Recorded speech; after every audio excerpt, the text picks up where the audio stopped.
ሰው በሐሳቡ ኃጢያት ሊሰራ ይችላል በሚያስደነግጡ ዜናዎች ጭንቀት ይመጣል ኢሚዩን ሲስተም ይዳከማል እና ምንናገረው ነገር ስንት ሰው ገሎ ይሆን ለምሳሌ ውሃ አቅርበህ እኮ ጸሎት አድርገ እፍ ብለህ ስትጠጣው እኮ ይፈውሳል አንተ የወጣ እስትንፋስ እኮ ነው በእስትንፋስ ኃይል ብዙዎች አልተጠቀሙ ውሃ ላይ ድምጽ ከፍተውለት የክሪስታል ሲያደርጉት ብዙ አይነት ቅርጽ ሰጥቷል ሶ አንተ 70% ውሃ አይደለህም ወይ ነው ትንሽ ጸጥ ያለ አካባቢ የሚኖሩ ሰዎች እድሜያቸው ይረዝማል ዳውንታውን የሚኖሩ ሰዎች ያው እድሜያቸው ብዙ ሊገፋ አይችልም አንዳንድ ሙዚቃዎች ለምሳሌ ጤና ላይ ከባድ መዘዝ የሚያመጡ አሉ የሚለቀቀው ፍሪኩዌንሲ ከባድ ነው ልብህን ምትህን ነው የሚያዛባ 174 ሄርትዝ ምን ያደርጋል ህመምና ጭንቀትን ይቀንሳል ሲሰሙ 396 እንስማ ከዛው አይሱ ውስጥ ሲገባም እንደዛ አይነት ሪአክሽን ነው እየፈጠረበት ያለው ይሄ የዛሬው ፖድካስት የብዙ ዘመናት ጥያቄዎች በጣም ነው የመለሰው ሰላም ለሁላችሁም ይሁን ዛሬም ከመጋቤ ሐዲስ ዶክተር ሮዳስ ጋራ ዘመናዊውን ሳይንስ ከጥንታዊው የኢትዮጵያ ጥበብ ጋር በማዋሃድ እንወያያለን በተለይ ስለ ቫይብሬሽን ኤነርጂ እና ፍሪኩዌንሲ እናወራለን እንኳን ደህና መጡ ዶክተር በድጋሚ እንኳን ሰላም ቆየኝ ማን ያዘዋል ኒኮላ ቴስላ if you want to find the secret of the universe think in terms of frequency energy እና vibration ይላል ይሄ frequency vibration energy ምን ማለት ነው ከጥንታዊው የኢትዮጵያ ጥበብ ጋር እንዴት ይገናኛል የጥንትና አባቶቻችን ምን ነበር ስለዚህ ያሉት መልካም ዛሬ ያነሳው ርዕስ ጠንካራ ርዕስ ነው መልካምም ርዕስ ነው ተመልካቾችና አድማጮችም ብዙ ነገራትን የሚያገኙበት የሚቀስሙበት እንደሆነ ረዳለሁ እንግዲህ ኒኮላ ቴስላ በ1856 ዓመተ ምህረት የተወለደ ነው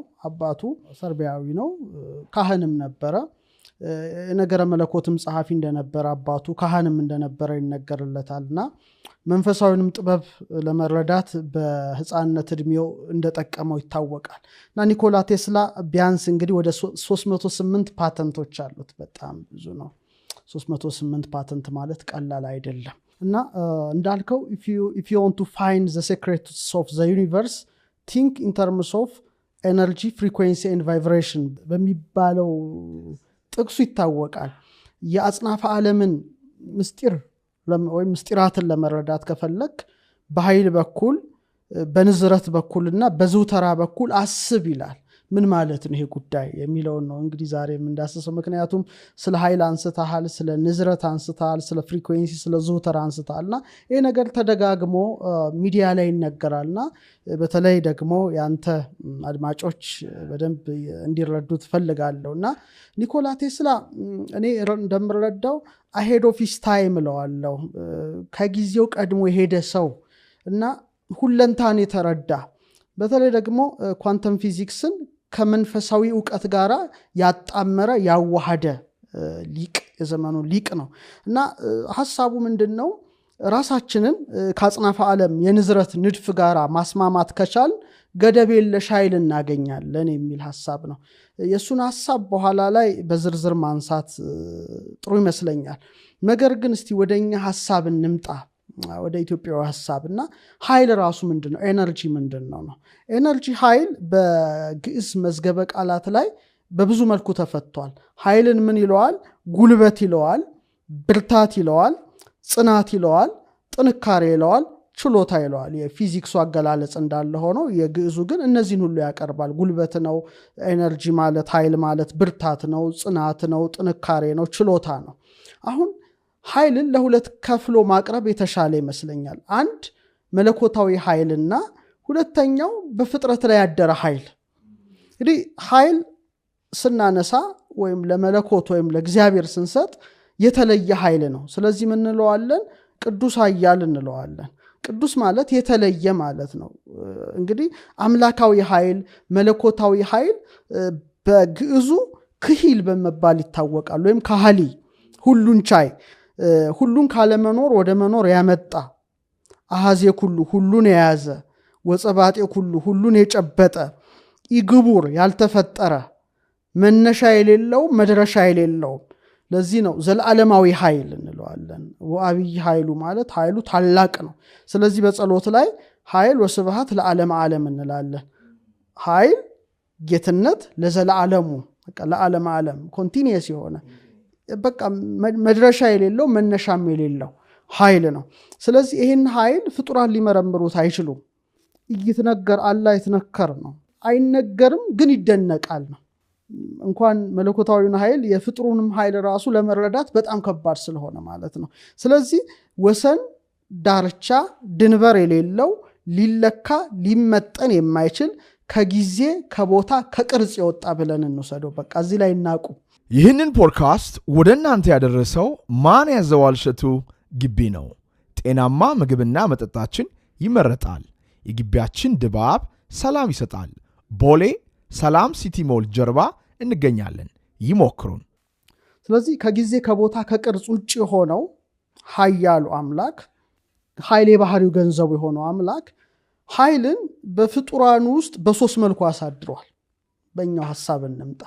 አንደኛው ያሳደረው በሐልዮ ነው በማሰብ ፍጥረትን ካለመኖር ወደ መኖር ሲያመጣ ዘአምጻ በቃለ ኃይሉ እምሃበ አልቦ ሀበቦ ይባላል ሁሉም በቃሉ ኃይል ካለመኖር ወደ መኖር አመጣ ነው ካለመኖር ማለት without nothing የሚለውን ይወስዳል ex nihilo ይባላል በቲዮሎጂው ስለዚህ ካለመኖር ወደ መኖር አመጣ ሲባል መጀመሪያ አልቦ የሚባል ነገር አለ አልቦ ማለት ዜሮ ሚለው ብቻ ሳይሆን ምንም ነገር የሌለው በቃ ግን ያለው ማ ብቻ ነው አምላክ ብቻ ነው ስለዚህ አልቦ የሚለው ቃል የለም ማለት ነው ቦ አለ ማለት ነው ሊቃውንቱ ግን ትንሽ ወጣ ይሉና አልቦ የሚለውን ሶስቱ ቃላት ኤል ማለት አምላክ ነው ቦ ማለት አለ ማለት ነው ስለዚህ ኤል ብቻ ያነበረበት ነው ስለዚህ መነሻ አለው ማለት ነው ለፍጡራን ኃይል ስለዚህ በሐልዮ ምንም ሳይናገር ይህን ዓለም ካለመኖር ወደ መኖር ሲያመጣ የመጀመሪያውን ኃይል በአራቱ ነገሮች ላይ ያስቀመጠ ነው እነዚህም ኃይለ ዘር ይባላሉ የዘር ኃይል የሚባለው ኃይል ሲሆን በኢትዮጵያው ሶስት አይነት ኃይል አለ ከዚህ በፊት እንዳነሳን ትዝ ይለኛል ግን ዛሬ በዝርዝር ማቅረብ የተሻለ ነው ኃይለ ዘር ማለት የአራቱ ባህሪያት ኃይል ማለት ነው እሳትን ውሃን ነፋስን መሬትን ሲያመጣ ምንም አልተናገረም እና እነዚህ የመጡት በሐልዮ በማሰብ እንበለ ነቢብ ያለም ንግግር የመጡ ናቸው ስለዚህ የእሳት ኃይል አለ የነፋስ ኃይል አለ የውሃ ኃይል አለ የመሬት ኃይል አለ ማለት ነው የእሳት ኃይል ስንል ለምሳሌ የሙቀት ኃይል ሊሆን ይችላል የብርሃን ኃይል ሊሆን ይችላል የማቃጠል ኃይል ሊሆን ይችላል ለምሳሌ ፀሐይ ልንመለከት እንችላለን እሳተ ገሞራ ልንመለከት እንችላለን መባረቅትን ወይም መብረቆችን ልንመለከት እንችላለን ሁሉም ኃይል አላቸው እነዚህ ሁሉ የወጡት ግን ከእሳት ኃይል ነው ኃይለ የአየር ኃይል ደግሞ ብንል ኃይለ አየር ኃይለ ነፋስ ብንል ደግሞ ያ ኦክሲጅን ናይትሮጅን ካርቦን ዳይኦክሳይድ ይያል መዘርዘር እንችላለን እነዚህ እንግዲህ በምድር ላይ ያለ ህይወትን የሚጠብቁ ኃይሎች ናቸው ይሄ ራሱን ችሎ በስፋት መቅረብ ይችላል የነፋስ ኃይል ደግሞ የእንቅስቃሴ ሞሽን ነው ነፋስ ሞሽን ነው እንቅስቃሴ ነው እንደ ካይኔቲክ ኤነርጂ ነገሮች ሁሉ ያደሩት ነፋስ ላይ ነው በአየር ውስጥ የሚጓዙ ንዝረቶች የድምጽ ኃይል ይሰጣሉና ሁሉንም ሞለኪውሎችን አተሞችን ያንቀሳቀሰ የሙቀትን ኃይል ያመጣል ስለዚህ ይሄ ኃይል በራሱ ሌሎች ኃይሎች በውስጡ ሆነው እንዲሰራጩ የሚያደርግ ኃይል ነው ሌላው ለምሳሌ ኃይለ ማይ የውሃ ኃይል አለ በፈሳሽ በጠጠር በበረዶና በጋዝ ወይም በትነት መልኩ የሚገለጽ ነው የውሃ ኃይል በጣም ሰፊና ዝርዝር ነው ራሱን ችሎ መነሳት ይችላል ሌላው የመሬት ኃይል ነው እሱም ባለፈው መርሃ ግብራችን ላይ አንስተነዋል መሬት ፍሪ ኤሌክትሮን የምትሰጥ አስገራሚ በእናት የተመሰለች እንደሆነች አይተናልና ምንድነው ይሄ ትምርቱ ካለመኖር ወደ መኖር አራቱን ባህሪያት ሲያመጣ እያንዳንዱ ላይ ኃይል አለ ማለት ነው ኃይል አለ ፈጣሪ በግቡራኑ በስራው ላይ ያስቀመጠው ኤነርጂ ማለት እንችላለን ሌላው ምናነሳው ሰባቱ ሰማያት ራሱ በስነ ፍጥረቱ ትምህርት በእንደ አክሲማሮስ በመሳሰሉት ዕውቀቶች ኃይል ተጨምሮባቸዋል ነው ተቀድሰዋል ይባላል መቀደስ ማለት መለየት ማለት ነውና መክበር የሚለውን ቃል ይሰጣል ማለት ምንድነው በኃይል የተመሉ ናቸው እንደማለት ነው ሌላው አሁንም ኃይል መልአካዊ የሚባል ኃይል አለ አሁን ደግሞ ከዚህ ያለ መውጣ ስላለው ሐሳብ ስናመጣ መልአካዊ ኃይል ማለት ነው ይሄ ደግሞ ኤንጅልስ ያላቸው ኃይል ነው ምንድነው ኃይላቸው? በተፈጥሮ ኃይል አላቸው ተሰጥቷቸዋል። ሲያመሰግኑ ደግሞ ሌላ ኃይል ይጨመርላቸዋል። ከኃይል ወደ ኃይል ነው የሚሸጋገሩት። ግን ትልቁ መላእክት ላይ ያለው ኃይል የእግዚአብሔር ስም ነው። ኤል የሚለው ቃል ተቀምጦበታል በእያንዳንዱ መልአክ ላይ። ለምሳሌ ሚካኤል፣ ገብርኤል፣ ኡራኤል፣ ሩፋኤል የሚል አለ። ለምሳሌ ሩፋ ማለት ሐኪም ነው ማለት ነው ቃሉ ራሱ። ኤል እግዚአብሔር ነው። ሩፋኤል እግዚአብሔር ሐኪሜ ነው ማለት ነው። ስለዚህ መልአክ ከሕክምና ጋር የተያዘ ከፈውስ ጋር የተያዘ እንደሆነ ትረዳለህ። ኡራኤል ሲባል ኡራ ማለት ብርሃን ማለት ነው። ኤል እግዚአብሔር ነው፣ የእግዚአብሔር ብርሃን ማለት ነው። ስለዚህ ከብርሃን ዕውቀት ጋር የተያያዙ ነገሮች፣ ብርሃናማ ከሆኑ ነገሮች ጋር የተያያዘው ይሄ መልአክ እንደሆነ ታውቃለህ። ሚካኤል ስንል ሚ ማለት ማን ማለት ነው። ካ ማለት አያያዥ ካይ እንደ ማለት ነው። ኤል እግዚአብሔር ነው። ሚካኤል ማለት ማን እንደ እግዚአብሔር ማለት ነው። ስለዚህ ማን እንደ እግዚአብሔር የሚል ስም ስላለው ከሌሎቹ መላእክት ተለይቶ እጁ ላይ የእግዚአብሔር ስም ታትሟል ነው። ይህን ያየው ሄኖክ ነው። የአዳም 7ኛ ትውልድ የሆነው ሄኖክ የእግዚአብሔር ስሞችን ይጠቅሳል። ህቡ የሆኑ ስሞች አሉ። ክስብኤል፣ ቤቃ ይልና አካ የሚለውን ስም ሚካኤል መዳፍ ላይ ያደረገው ይላል። አ ማለት አልፋ ማለት ነው። ካ አያያዥ ናት። አሁን ሚካኤል ስትል መሃሉ ላይ ካ የሚል ቃል አለ። አካ ስትል ደግሞ አሁንም ካ የሚል አለ። በጣም የተያያዙ ነገሮች ናቸው። ማለት ኦሜጋ ነው። ስለዚህ አልፋና ኦሜጋ የሚለው ስም አለ ማለት ነው። የመሐላ ስም እጁ ላይ ያለ ነው። ስለዚህ ስሙ ራሱ ውስጡ ያለውን ኃይል ያሳያል። በቀመር ትምህርት ሚካኤል ሲቀመር 91 ነው የሚመጣው በራሱ በትምህርታችን ማለት ነው። መ40 ይወክላል፣ ከ20 ይወክላል። ኤ አንደኛ ነው ለ30 91። አካ የሚለውም አ1 ነው፣ ከ20 ነው፣ እ7 ነው፣ ሲደመር 91። ሁለቱም ተመሳሳይ ናቸው። ስለዚህ ይህን የአምላክ ስም መያዝ የሚችለው መልአክ በኃይል ደረጃ እሱ ብቻ ነው ማለት፣ ሌሎቹ አይችሉም ነው። ስለዚህ ይሄ ኃይል ሰማያዊ ኃይል አድሮባቸዋል ነው በቃ ዋናው ነገርና መልአክን ስንመለከት ቀመሩ ተመሳሳይ 91 ይሰጣል። ስለዚህ ለምሳሌ እግዚአብሔር መልአክ በቅዱስ መጽሐፍ ላይ ሲገለጽ ባንዴ 185,000 ሰራዊት አለቀ ይላል። የሰናክሬም ሰራዊት አንዱ መልአክ ብቻ ነው ሰይፉን ነው ያሳያቸው። ሁለተኛ ነገሥት 1935 ላይ ይመስለኛል 185,000 ሰራዊት ባንዴ ያለቀ ይላል። ኃይልን ያመለክታል ማለት ነው። ደግሞ ሲወጡ ሲወርዱ ለምስጋና ኤነርጂ እየተጨመረላቸው ይሄዳል ነው። ይሄንን የኢትዮጵያ ሊቃውንት ምን ይሉታል? ኃይል መልአካዊ ይሉታል። ይሄ መታወቅ ያለበት ኃይል ነው፣ አንድ ኃይል ነው። እነዚህ ነገሮች ሁሉ በሐሌው የመጡ ናቸው ነው። ምንም ንግግር ውስጥ አልነበሩም። 4ቱ ባህርያተ ሥጋም ሲመጡ፣ 7ቱ ሰማያትም ሲመጡ፣ መላእክትም ሲመጡ ምንም አልተናገረም። ሳይናገር ነው ካለመኖር ወደ መኖር ሲያመጣቸው በእያንዳንዱ ላይ ኃይል አለ ማለት ነው። ምክንያቱም ኃያሉ አምላክ ነው። እሱ ኃይል የባህሪው ነው። በጸጋ ደግሞ አሳድሮባቸው በሐሳብ ማለት እንችላለን። በሐሌው በሐሳብ ያለ ንግግር በጸጥታ በዝምታ። አሁን ሁለተኛው ኃይል ይመጣል ነው። ሁለተኛው ኃይል በነቢብ ወይም በንግግር የመጣ ነው። ብርሃን ይሁን አለ፣ ብርሃንም ሆነ ነው። በቃ ይሄ ደግሞ በንግግር የመጣ ነው። ብርሃን ይሁን አለ፣ ብርሃንም ሆነ ይላል። እና ይሄ ብርሃን ምንድን ነው? ኃይል ነው። ኤነርጂ የምንለው ነገር ነው። ምክንያቱም በኢትዮጵያው ዕውቀት ደገኛ ብርሃን ነው የሚባለው። ይሄ ብርሃን ደገኛ ማለት ታላቅ ማለት ነው። በቃ ደገኛ ብርሃን፣ ግዙፍ ብርሃን፣ ረቂቅ ብርሃን አለ ነው። እና ይሄ ብርሃን የዕለተ እሑድ ብርሃን ደገኛ ብርሃን ይባላል። እግዚአብሔርን የብርሃን አምላክ ሲባል ሲተረጎም በኢትዮጵያ ሊቃውንት ግዙፉን ብርሃን የፈጠረ ረቂቁን ብርሃን የሚሰጥ ተብሎ ይተረጎማል። ስለዚህ ግዙፍ ብርሃንና ረቂቅ ብርሃን አለ ማለት ነው በብርሃን ዓለም ውስጥ። ስለዚህ ይሄ ብርሃን ደገኛ ብርሃን ነው፣ ታላቅ ብርሃን ነው። ለመላእክት ራሱ ዕውቀት የሆነ ብርሃን ነው። ለምሳሌ በስነ ፍጥረት መጻሕፍት የሚናገሩት ምንድነው? ይሄ ዕለተ እሑድ ብርሃን መላእክትን ሲያጥለቀልቃቸው መጀመሪያ እንደ ሕፃን አእምሮ እውነት ነው ለባውያን የሚያስቡ ናቸው፣ ማእምራን አዋቂዎች ናቸው። ነገር ግን የበለጠ ዕውቀት ጨምሮላቸዋልና ዝንቱ ብርሃን ኮኖሙ ጥበበ ወአእምሮ ይላል። ጥበብና ዕውቀት ሆናቸው ነውና ማመስገን ጀመሩ። በጣም ምስጋና ከአፋቸው ማያርፍ አይነት ከአንደበታቸው ማያርፍ ብለን ብንወስደው ያ ብርሃን እንግዲህ ዕውቀት የሆነ ብርሃን ማለት ነው። ስለዚህ ይሄን ብርሃን ይሁን አለ፣ ብርሃንም ሆነ ሲል ብርሃኑ ራሱ ኃይል ነው ማለት ነው፣ ዕውቀት ነው ማለት ነው፣ ብርሃኑ ራሱ ጥበብ ነው ማለት ነው። ስለዚህ ሁለት አይነት ብርሃን አለ ማለት ነው። ከዚህ ብርሃን ለምሳሌ ዕለተ ረቡዕ ላይ በአራተኛው ዕለት ብርሃናት በሰማይ ጠፈር ይሁኑ ይላል። እንዴት ስንት አይነት ብርሃን አለ ማለት ነው። መጀመሪያ ብርሃን ይሁን አለ፣ ብርሃንም ሆነ ይላል። ከዛ እንደገና ደግሞ ብርሃናት በሰማይ ጠፈር ይሁኑ ይላል። ሁለት ነገር ነው እዚህ ላይ የምናየው ማለት ነው።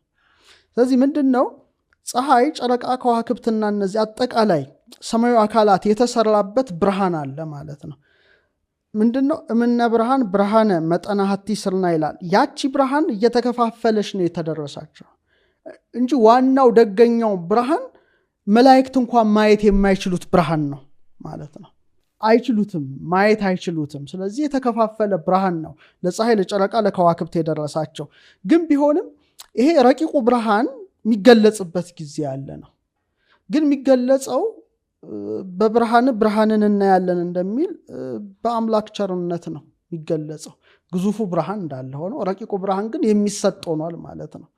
እንደውም በደንብ አድርገን ብንመረምረው ከእሑድ እስከ ረቡዕ ያለው የመዓልት ሰዓት 12 12 12 ነው እና ስደምረው 36 ነው። 36 በቁጥር ትምህርት አክሊል ይባላል። አንደኛ ፊደል ነው፣ ከ11ኛ ፊደል ነው፣ ለ12 12ኛ ፊደል ናቸው። ሲደመሩ 36 ይሰጣሉ። ይሄ ምን ማለት ነው? ይሄን ረቂቁን ብርሃን ያገኙ ቅዱሳን ልንላቸው እንችላለን። መጨረሻ ላይ የሚቀበሉት አክሊል ማለት ነው። ስለዚህ ሁሉም እላዩ ላይ አክሊል ይደረግለታል። ያ አክሊል ግን ብርሃናማ አክሊል ነው ማለት ነው። በቤተክርስቲያን ስዕሎች ላይ እናያለን አይደል? አክሊሉ አለ፣ ግን ብርሃናማ ሆኖ ነው የሚሳለው።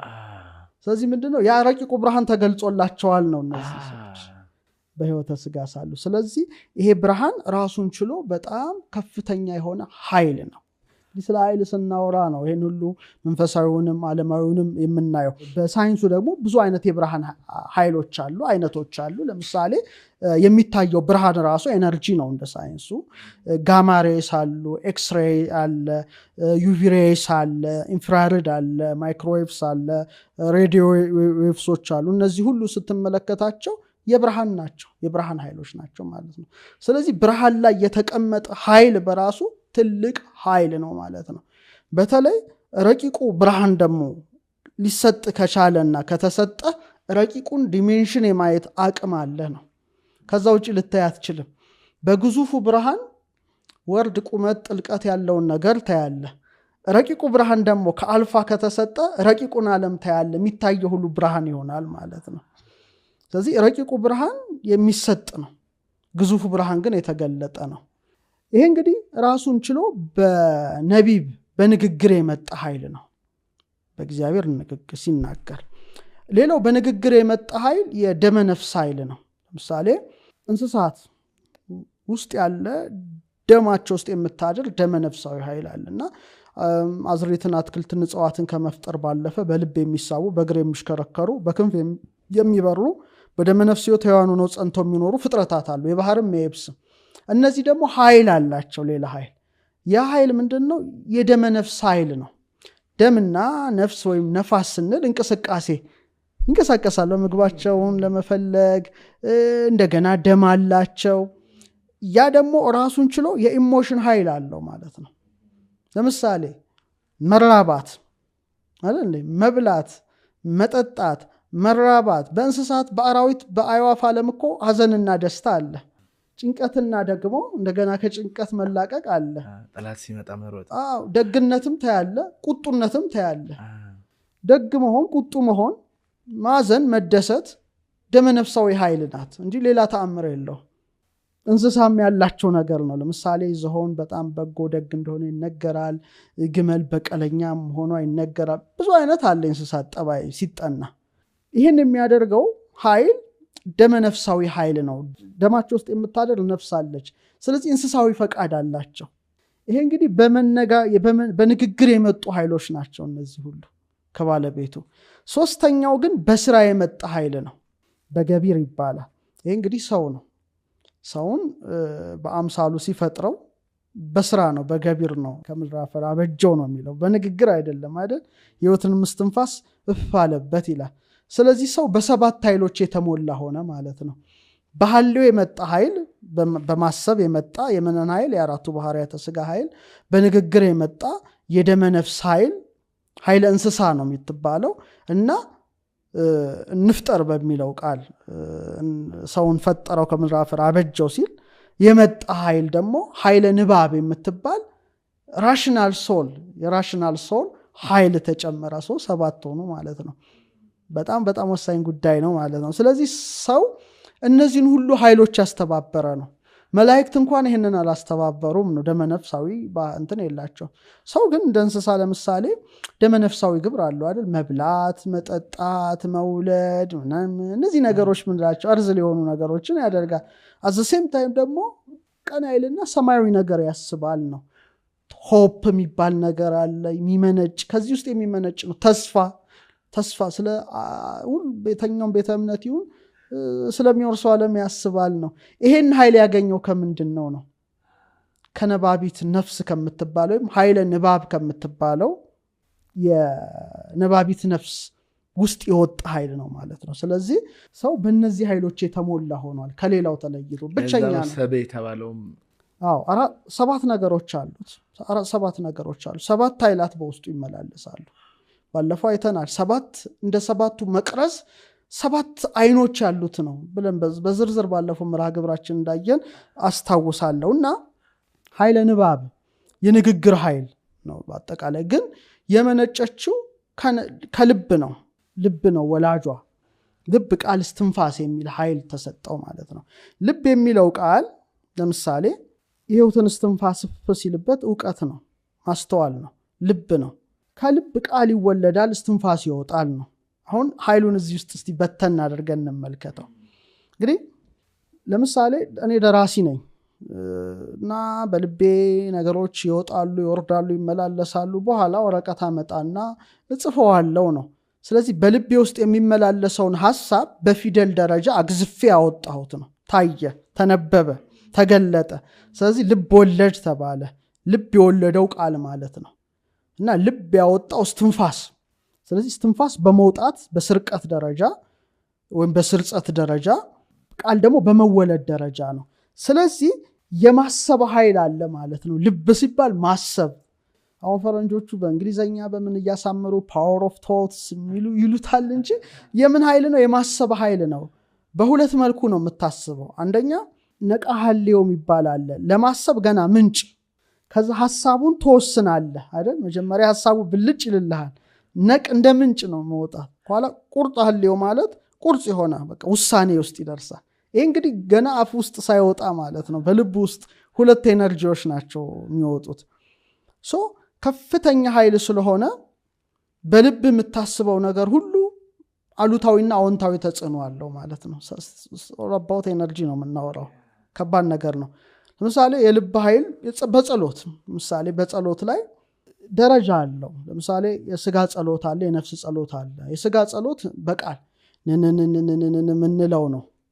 ጸሎተ ነፍስ ግን አንደበት አይፈልግም፣ ልብ ብቻ ነው የሚያስበው አምላክ። ይሄ በጣም ከፍተኛው ስቴት ነው። ሲበቁ በንጽሐ ነፍስ አካባቢ ነው። ንጽሐ ልቡና ላይ ግን ትንሽ ቃላት መግለጽ ስለማይችል ሊቃውንቱ ምንድነው ያሉት? እዛ ላይ ደርሰው ወቀው አይነት ሐሳብ ነው ሰጥተው ይወጡት። እዚህ ላይ ምን መጣ ማለት ነው? የልብ ኃይል መጣ ማለት ነው፣ የሐሳብ ኃይል። ስለዚህ ሰው በሐሳቡ ኃጢአት ሊሰራ ይችላል። ስለዚህ በማሰብ በሐልዮ የሰራውን ኃጢአት እግዚአብሔር ይፍታ ሲባል ኤነርጂ ነው። በማሰብ ብዙ ነገር ይከውናል፣ ብዙ ኃጢአት ሊሰራ ይችላል። ምንም ቃል ሳያወጣ ምንም ሳይናገር። ጽድቅም በተመሳሳይ መልኩ፣ ተመስጦም በተመሳሳይ መልኩ ማለት ነው። ስለዚህ አንድ ኤነርጂ ወጣ ማለት ነው። ሁለተኛው ኤነርጂ ኃይለ ንባብ።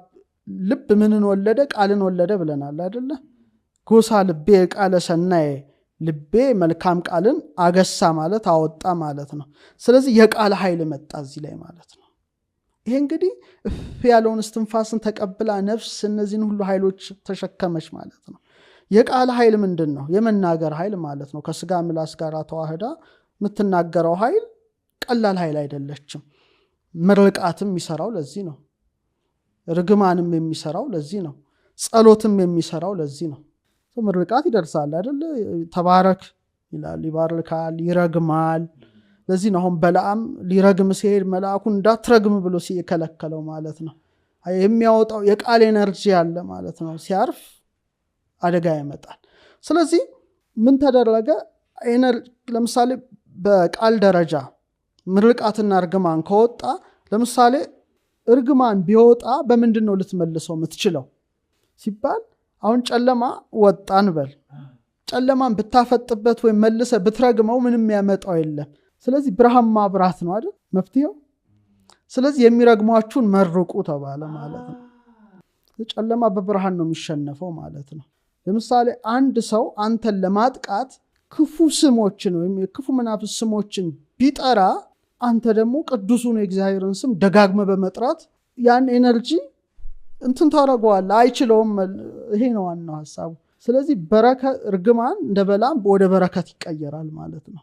ይሄን ሁሉ ግን የሚያደርገው ኃይል ነው ሆነ ኤነርጂ ያወራን ያለ ነው ለዚህ ነው if you want to find the secrets of the universe think in terms of energy ያለው እንደ ኃይል ማሰብ ያስፈልጋል ስለዚህ በጣም ኃይሎች አሉ ለዚህ ነው ጠበል ለምሳሌ አንድ ሰው ላይ ቃል ተናግሮ ነው የሚጠጣው የሚፈውሰው እንዴት ፈወሰው ነው የሚናገረው ቃል ኃይል ተሸክሟል ነው ስለዚህ ውሃውን የመለወጥ አቅም አለው በቀላሉ እናቶቻችን እንኳን እንደው ወደ ውስጥ ሳይገባ ጠበል ቤት አይቀመጥ የሚሉት ሐሳብ አለ ለምን የምንናገረው ነገር ያረክሰዋል ነው ስለዚህ ቤት ውስጥ ተቀምጠን ብዙ ሰዎችን እናማለን ክፉ ነገር እንናገራለን አይደል ያ ንግግር ኃይልን ተሸክሞ ስለሚሄድ ምን ያደርገዋል ውሃውን ወይም ጠበሉን ይመርዘዋል ነው ስለዚህ ለጤንነት ብለን የምትጠጣው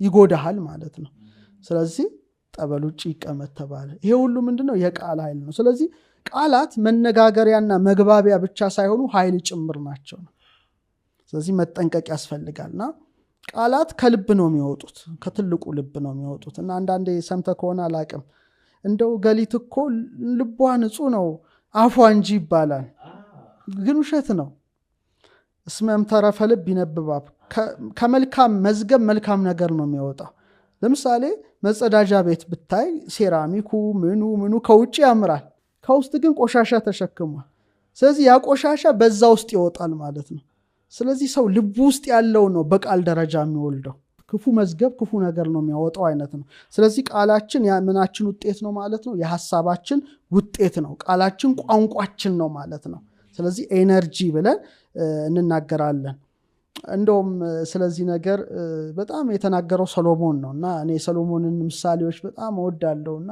አነባቸዋለሁ ጊዜ ሳገኝ ምን ይላል ምሳሌ 12:18 ላይ እንደሚዋጋ ሰይፍ የሚለፈልፍ ሰው አለ ይላል የጠቢባን ምላስ ግን ጤና ነው ይላል ስለዚህ ሰይፍ የሆነና ጤና የሆነ አንደበት አለ ነው ኤነርጂውን በምን ላስረዳ መሰለ ለምሳሌ አንድ ሰው አይበለውና መጥፎ ነገር ተናገረ ዝም ብለው ሄድክ ግን አትረሳው ኤነርጂው ገብቷል አንተ ውስጥ ያ መጥፎ ኤነርጂ እንዴት ግን አለኝ ትላለህ ተኝተህም እኮ ነው ከአመታትም በኋላ ትዝ ይልሃል እንዴት ሊሰድበኝ ይቻለ እሱ እኮ ተናግሮ ሄዷል ቃሉን ወርውሮ ኤነርጂውን አስቀምጦ ያ ገብቶ ግን አንተን ይላል ወይኔ ትላለህ ስለዚህ ምን ያህል ከባድ ነው እንደ ሰይፍ ነውና የጠቢባን ምላስ ግን ጤና ነው ይላልና ምክንያቱም የሚናገሩት ነገር ሄዶ የሚፈውስ ነው የሚያሳምም አይደለም በብዙ ስድቦች ትችቶች የሞላ አይደለም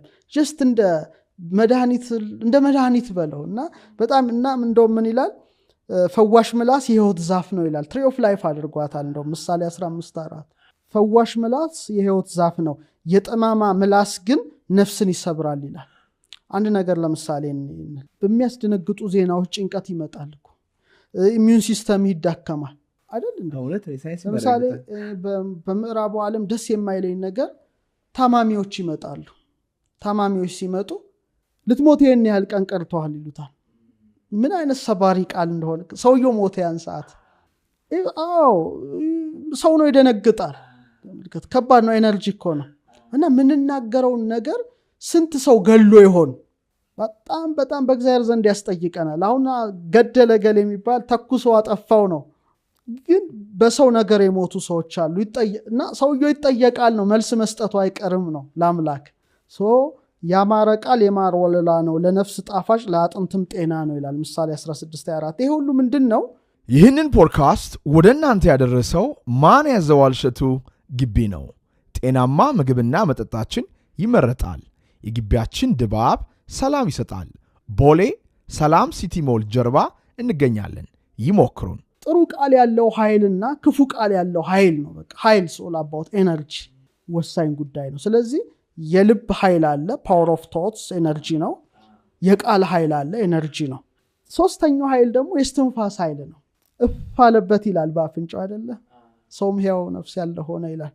እኔ ዝም ብዬ ሳስብ አፍንጫ ይገርመኛል የህይወት እስትንፋስን የተቀበለ አፍንጫህን ዝም ብለህ አስበው መጥፎ ነገር መጥፎ ሽታ ማይስማማው እሱ ብቻ ነው አይንህ ለምሳሌ መጥፎም ያያል በጎም ያያል አይደል ወደ መጥፎ ልታይበት ትችላለህ ማይረባ ነገር በጎም ልታይበት ትችላለህ ይስማማዋል ጆሮ ሐሜት ልሰማ ትችላለህ መልካም ሙገሳም ውዳሴም ሊሰማ ይችላል ደስ ይያለው ያው እስቲ ቀጥል ሐሜቱን ይያለ ማለት ነው መጥፎ ነገር አፍህም ስትበላ መራር አንዳንዴ መረር ያለ አንዳንዴ ጣፈጥ ያለ ነገር ትፈልጋለህ ሐሜትም ታስገባለህ ታስወጣለህ አፍንጫ ግን ለክፉ ጠረን ዝግ ነው መጥፎ ነገር መልካም ማዕዛ ብቻ ሚስማማው አካል ነው በዚህ ውስጥ ነው ህይወት እስትንፋስ የገባው ስለዚህ ይሄ ኃይል ቀላል አይደለም የስትንፋስ ኃይል ነው አብዛኛው ሰው ይሄ ግንዛቤ አለው ብያላም ነው ግን በጣም ትልቅ ኃይል ነው እግዚአብሔር እስትንፋሳችን ላይ ሰጣን ለምሳሌ ውሃ ቅርበህ እኮ ጸሎት አድርገህ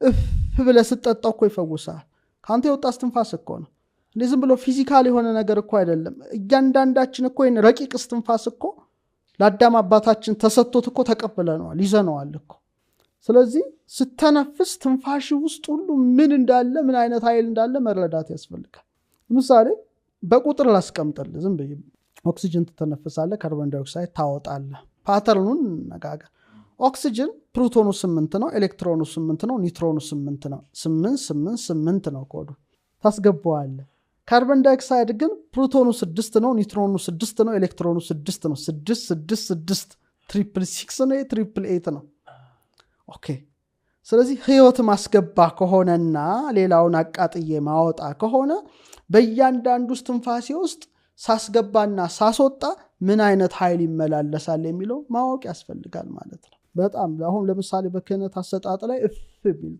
ይሰጣሉ እስትንፋስ ትልቅ ጸጋ ማሳደሪያ ነው ስለዚህ ሰዎች ምን የሚባል አባባል አለ እስትንፋስ ያለው ሁሉ እግዚአብሔርን ያመስግን ይል እንዴ እስትንፋስ እኮ ነው እና እያንዳንዷ ትንፋሻችን ዋጋ አላት ቃልን ራሱ የምትሸከመው እሷ ነች አይደለ እስትንፋስ ናት እና በእስትንፋስ ኃይል ብሶች አልተጠቀሙም ምለው እስትንፋስ ኃይልን በኢትዮጵያው ጥበብ በሃ ፊደል ይወከላል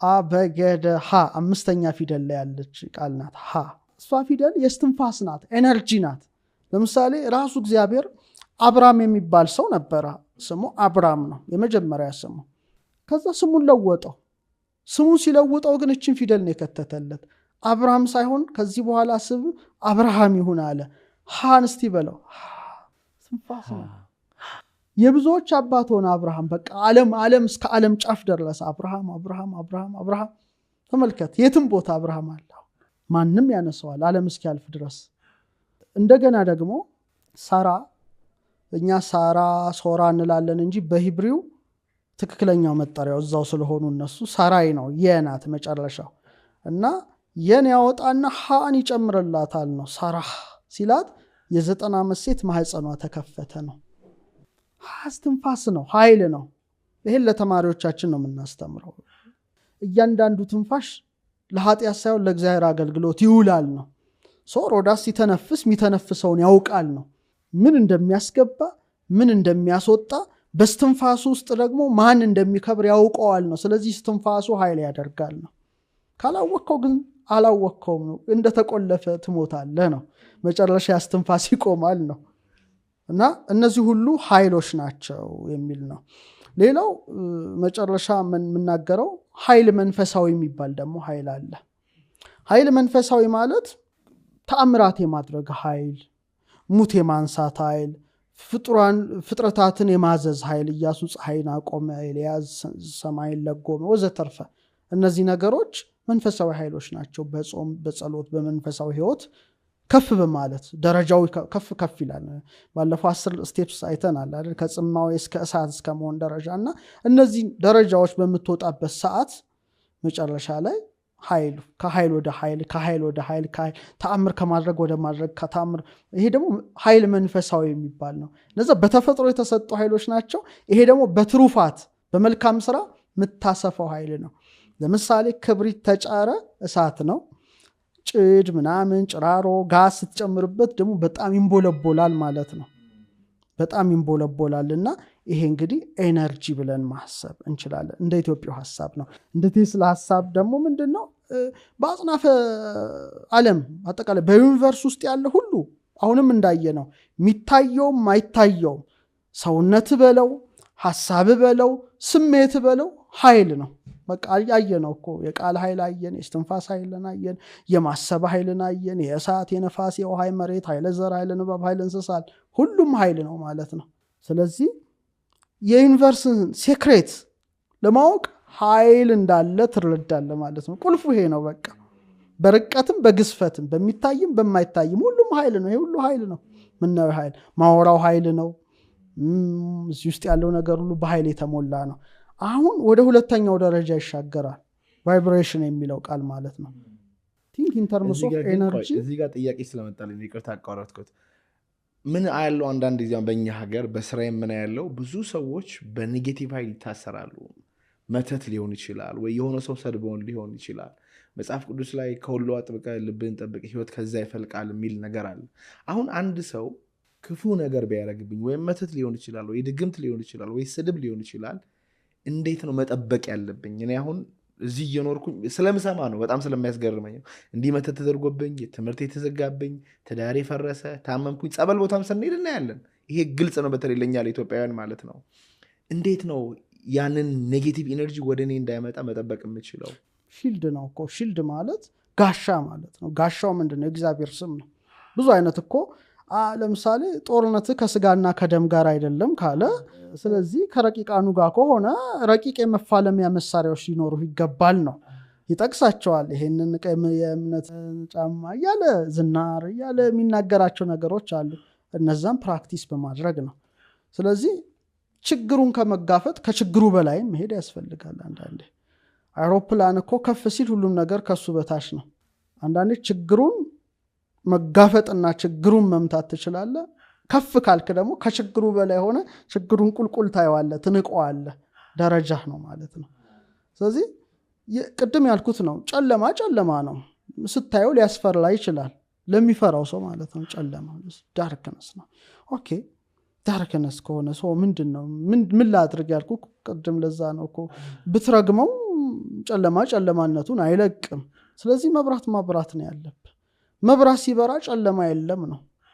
ለምሳሌ ወይ እግዚአብሔር ጠብቆኛል ወይ መልካም ነገር እያልኩኝ ብርሃኔን በእኔ ውስጥ ማብዛት ነው። ብዙ ጠባቂዎች አሉን። አሁን እኮ እንግዲህ አንድ ሰው እንደዚህ ካለ የኃይል ሰራዊቱን መጀመሪያ እንትን ያስፈልገዋል መመደብ። አሁን ቅድም የጨለማዎቹን ዘረዘርክልኝ። ላይት ፎርስስ ምንድን ናቸው? እነዛን እኮ ማወቅ አለብህ። ብርሃን ከሆነ እግዚአብሔር ስም ብርሃን ነው አይደለ? ስሙን መያዝ ስሙን መናገር ኃይል ነው እኮ። ሁሉም ነገር በስሙ ይሄዳል፣ አቅም የለውም ነው። ለምሳሌ እግዚአብሔር መልአክ በሚፈሩት ሰዎች ዙሪያ ይሰፍራል ያድናቸውማል ይላል። ኤንጅልስ አሉ የሚራዱክ። ይሄንን አንጠቀምም። ሲጀመር ባለን እንኳን መጠቀም ምንችሎች አይደለንም። በሚታየው እንኳን የማይታየውን ለምሳሌ ቅድም እንዳልከው ነው። በመላእክት ዓለም አሁን በጥንታዊ ዕውቀት አሁን ለምሳሌ ሶሎሞን ክፉ መናፍስቶችን አይቷቸዋል ይላል። ቁጥራቸውም 72 ነው ይላል።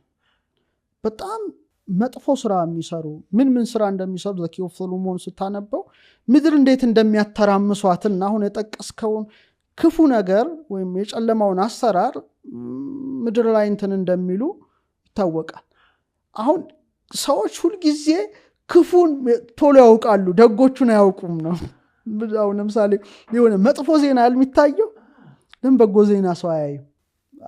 ይሄ ነው ማለት። በዛው ደግሞ ትይዩ ቅዱሳን መላእክት አሉ እነዛ ክፉዎቹን ምትመታባቸው ማለት ነው ኤንጅልስ አሉ ሰዎቹ ክፉዎቹን ያውቋቸዋል ደጎቹን ግን አያውቋቸውም እነዛም ቁጥራቸው 72 ናቸው የእግዚአብሔርን ስም ተሸክመዋል ሰዎችን እንዲራዱ የተሰጡ ናቸው እያንዳንዱ ኤንጅልስ ደግሞ የራሱ የሆነ ስራ አለው ነው በቃ ለምሳሌ ገብርኤል የማብሰር ከሆነ ተውቦ ምረት ለሚካኤል የመራራት ነው ሩፋኤል የፈውስ ነው ሁሉም የራሱ አለውና ማወቅ ያስፈልጋል ጥበብን የሚሰጥ መልአክ አለ ለምሳሌ ተሰጠው ጸጋ ማለት ነው ከብርሃን ጋር የተያያዘ ደግሞ አለ ብዙ ናቸው እኮ በጣም እኮ እግዚአብሔር ሰራዊት እኮ ኤልሳ ምን ይላል የሶሪያ ወታደሮች ከበቡ ዙሪያውን አሁን እንዳልከው አይነት ነው እና ደቀ መዝሙሩ አይቶ ፈራ አቤት ተከበናል እነሱ ጋር ካሉት እኛ ጋር ያሉት ይበልጣሉ ይለዋል ስለዚህ ሰዎች የሚበልጡትን አያውቁምና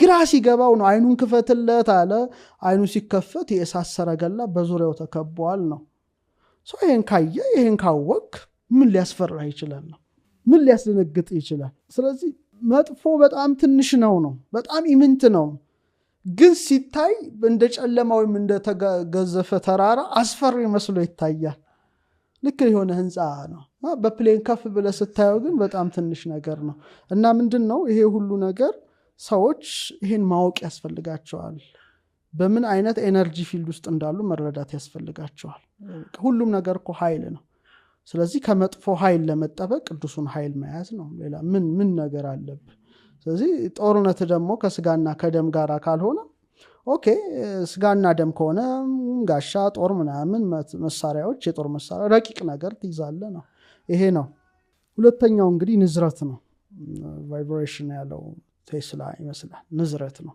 ኦኬ ምንድነው ንዝረት ነው የኃይል እንቅስቃሴ ነው አሁን ስለ ኃይል ተረዳና አይደለ ኃይል ይወዛወዛል ይንቀሳቀሳል ነው ዝም ብሎ አይቆምም እንቅስቃሴ ውስጥ ሁሉም ነገር እና እሱ ምሳቤውም አሁንም ሳይንሱም የሚያውቀው ከአተም ጀምሮ እስከ ትልቅ ጋላክሲ ድረስ ሁሉም ነገር በኃይል የተሰራ ነው በኃይል ከተሰራ ሁሉም እንቅስቃሴ ላይ ነው ማለት ነው ይሄ ነው ወሳኙ ጉዳይ ነው እዚህ ላይ ነው እንግዲህ ትንሽ ለማሳየት የሚያስፈልገው ስለዚህ ያ ንዝረቱ በንክኪ ልሰማው ይችላል ድም ሲል እዚህ ጋር ተሰማዋለ አንዳንዴ ደግሞ በድምጽ ደረጃ ልሰማው ትችላለ አቅምም ካልፈቀደ ላሰማው ትችላለ እንደመጠን ማለት ነው አይንም ያይበት ደረጃ አለ አይደለ አንተ ስላላየ ከዛ በኋላ የለም አትል ላይት ስፔክትረሙን ብቻ ነው ምታዩ ጆሮህም የሚሰማበት አርትዝ አለ ከዛ ውጪ ካልሰማ የለም ልትል አትችልም ያንተ ጆሮ ነው የተመጠነው ስለዚህ በኳንተም ደረጃ እኮ እነዚህ ሶሊድ የምንላቸው ነገሮች ሁሉ እኮ የሚርገበገቡ እንደ ፓርቲክልስ ናቸው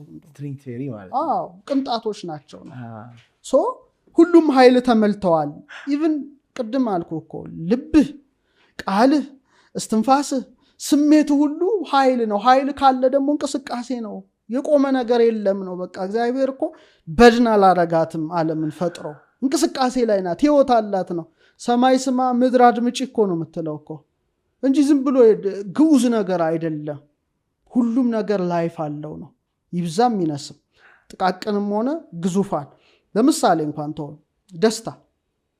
ደስታ እኮ ከፍተኛ ንዝረት ነው የሚያመጣው አይደል አንዳንዴ ደስታ ታወቀሃል እኮ ንዝረቱ ጥርጥር ንዴት ብስጭት ድንጋጤ ይሄ ደግሞ ዝቅ ያለ ንዝረት እኮ ነው የሚያመጣው ልቡ ፈሰሰ በቃ ለምሳሌ ጴጥሮስን ተመልከተው የሄደበት ጌታ ሆይ ወደ አንተ ልምጣ ተመልከት ና ልክ ነፋስ ሲመጣ ደግሞ ተጠራጠረ ይላል መስጠም ጀመረ ነው አየ እንትንህን ታቋለ ማለት ነው ስለዚህ ንዴት ብስጭት ድንጋጤ ሪዛልቱ በጣም በጣም በጣም ደካማ ነገር ነው ኃይልህን ያደክመዋል ለዚህ ነው ቅድም ሰዎች እንዲህ አይነት በሽታ ይዟል ሲሏቸው በቃ ያን ሰዓት ይሄ ነው በጣም ጠብቅ ልብህን አጥብቀ ጠብቅ የተባለው እዚህ ላይ ነው የህይወት መውጫ ናት አሁን በጣም ወሳኝ ነገር ነው የምናገረው ለምሳሌ ወራጅ ውሃ አለ ይፈሳል እንዳይፈስ ግን አሸዋው ጠጠሩ ምናምን ይገድበዋል አሁን የምል ነገሮች አሸዋና ጠጠር ናቸው ይሄ ኃይልህ ከፍ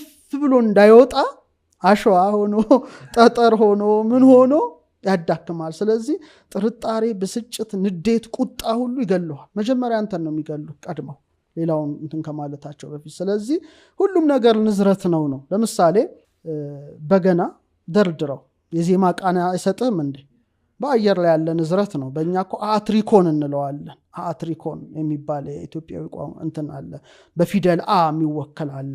እንደገና ውሃ ላይ ደግሞ ጠጠርጣል። ጠጠር ስጥል ምንድነው? ሞገድ አይፈጥርም፣ ንዝረት ክብ አይፈጥርም። በፊደል ማይ የሚገለጽ ነው። ድምጽ ይፈጠራል ለምሳሌ አይደል? በቮካል ኮርድ በንዝረት አይደል እንዴ? በቃ ይሄ እኮ ነው። በድምጽ አውታራችን ንዝረት ነው ድምጽ የሚመጣው። ስለዚህ አንዳንዴ ንዝረቱ ራሱ ኃይል ይሆናል። ኃይል ደግሞ ንዝረት ሆኖ ይንቀሳቀሳል ማለት ነው።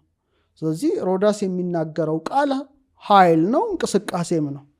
አሁን ይሄን መርሃ ግብር በሚያዳምጡት ሰዎች ገብቶ ስራ ይሰራል።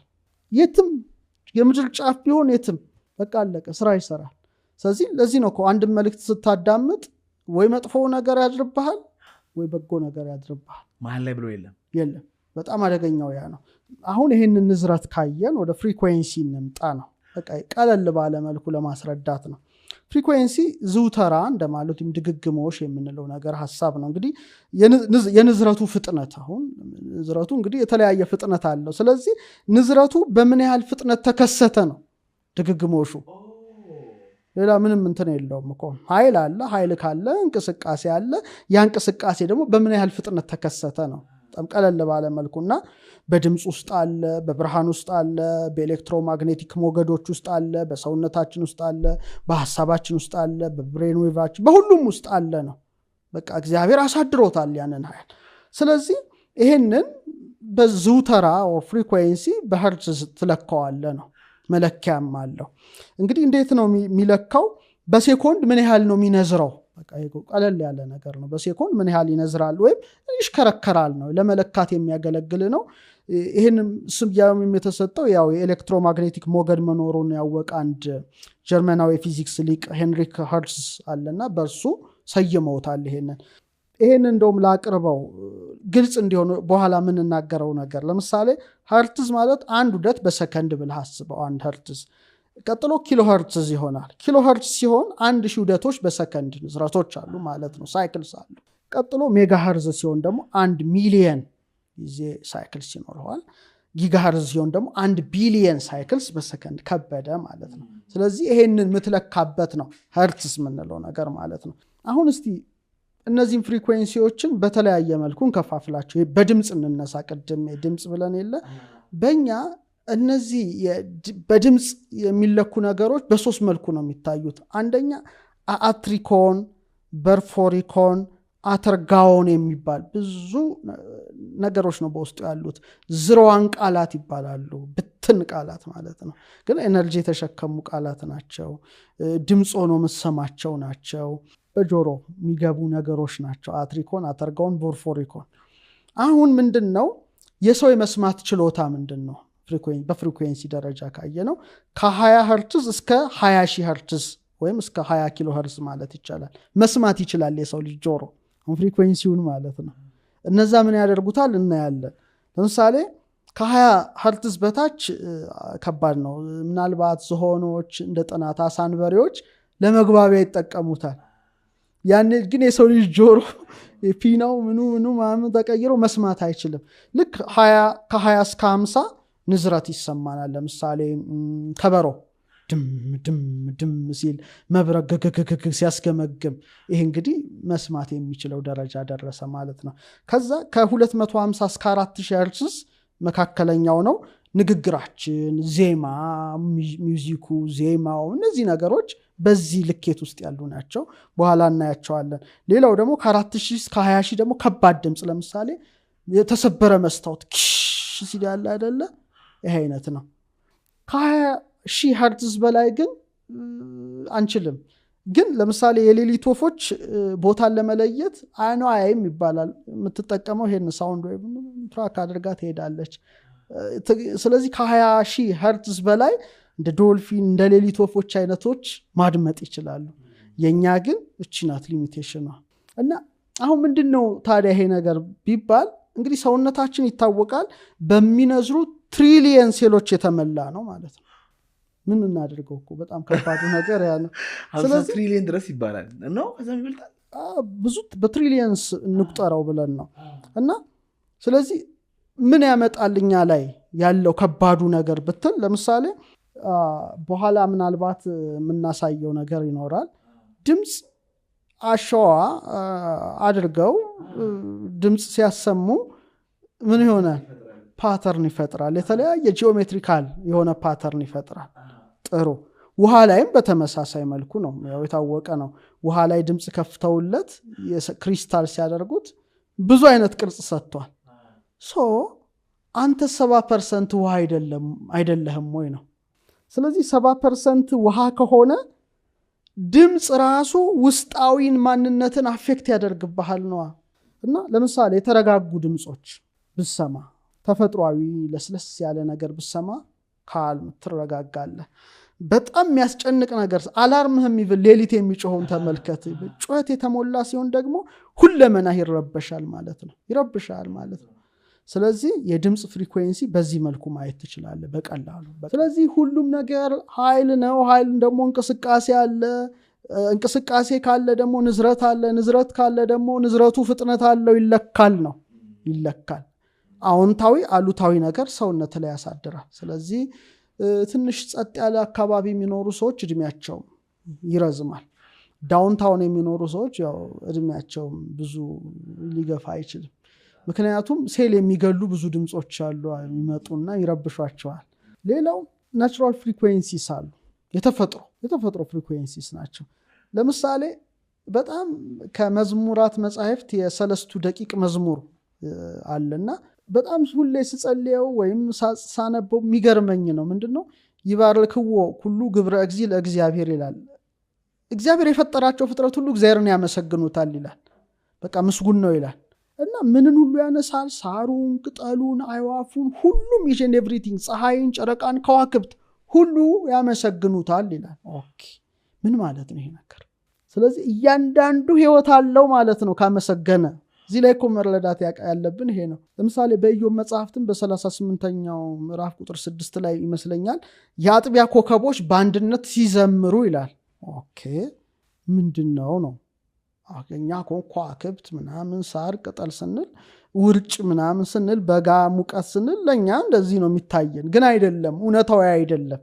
የከዋክብት ዝማሬ የምድር ተፈጥሯዊ ውደትን ስንመለከት አሁን ለምሳሌ ሹማን ሬዞናንስ የሚባል አለና ባለፈው እንዳነሳ ነው የምድር የልብ ምት ሃርት ቢት አላት ነው። አርዝ ራሱ 7.83 ሃርትዝ ማለት ነው አላት ፍሪኩዌንሲ ራሷ ኤግዛክትሊ አላት።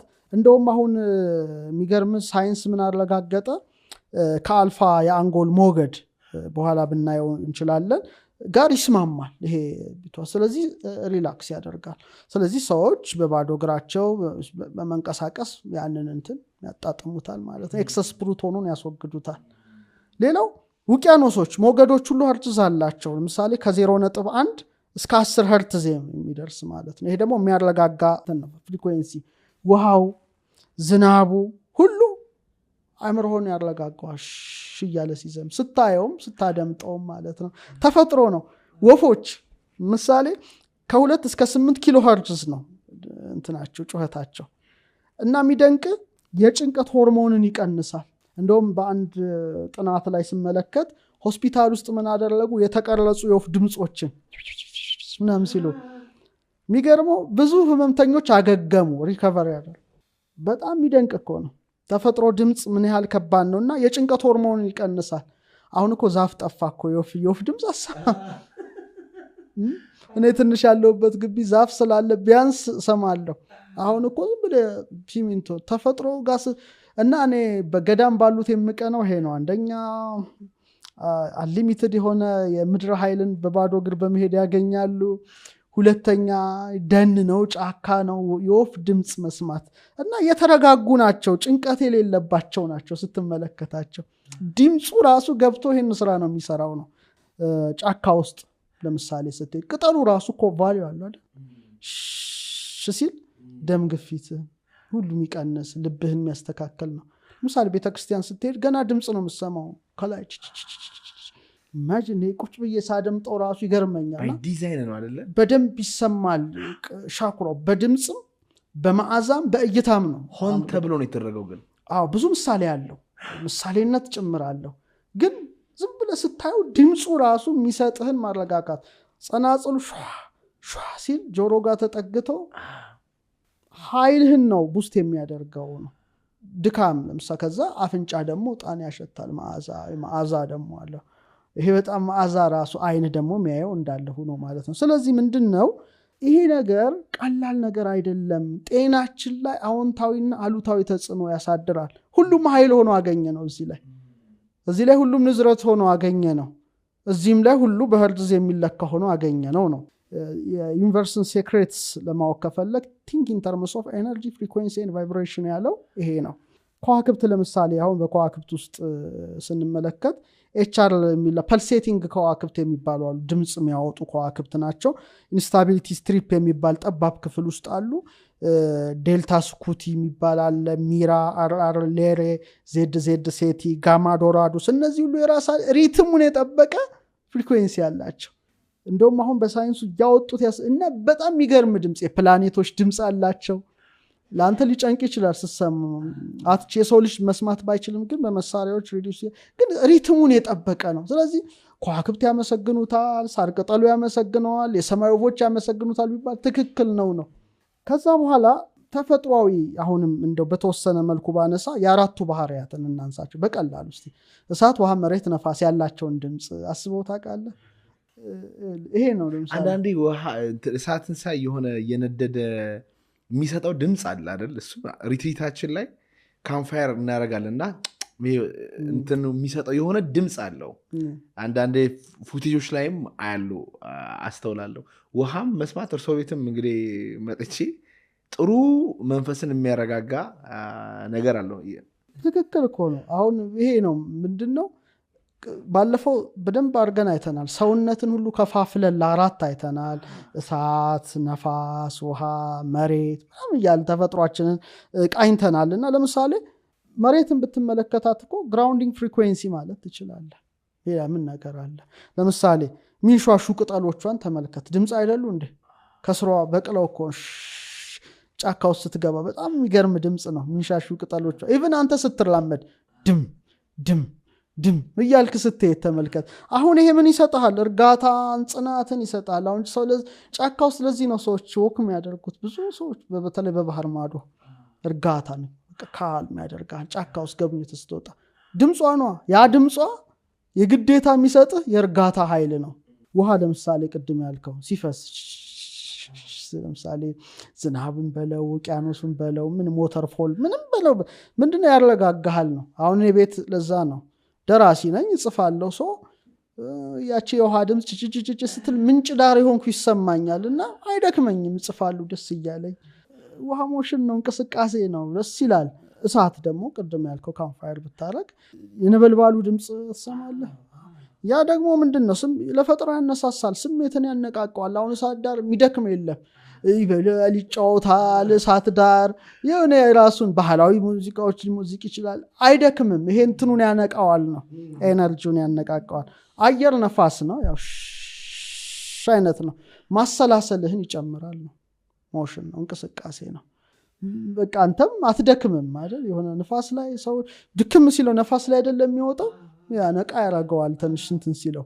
እነዚህ ሁሉ ኃይል ቢኖራቸው መለኮታዊ ድምጽ ግን ልስማ ብትል ከዚህ ሁሉ ሊወጣብህ ይችላል።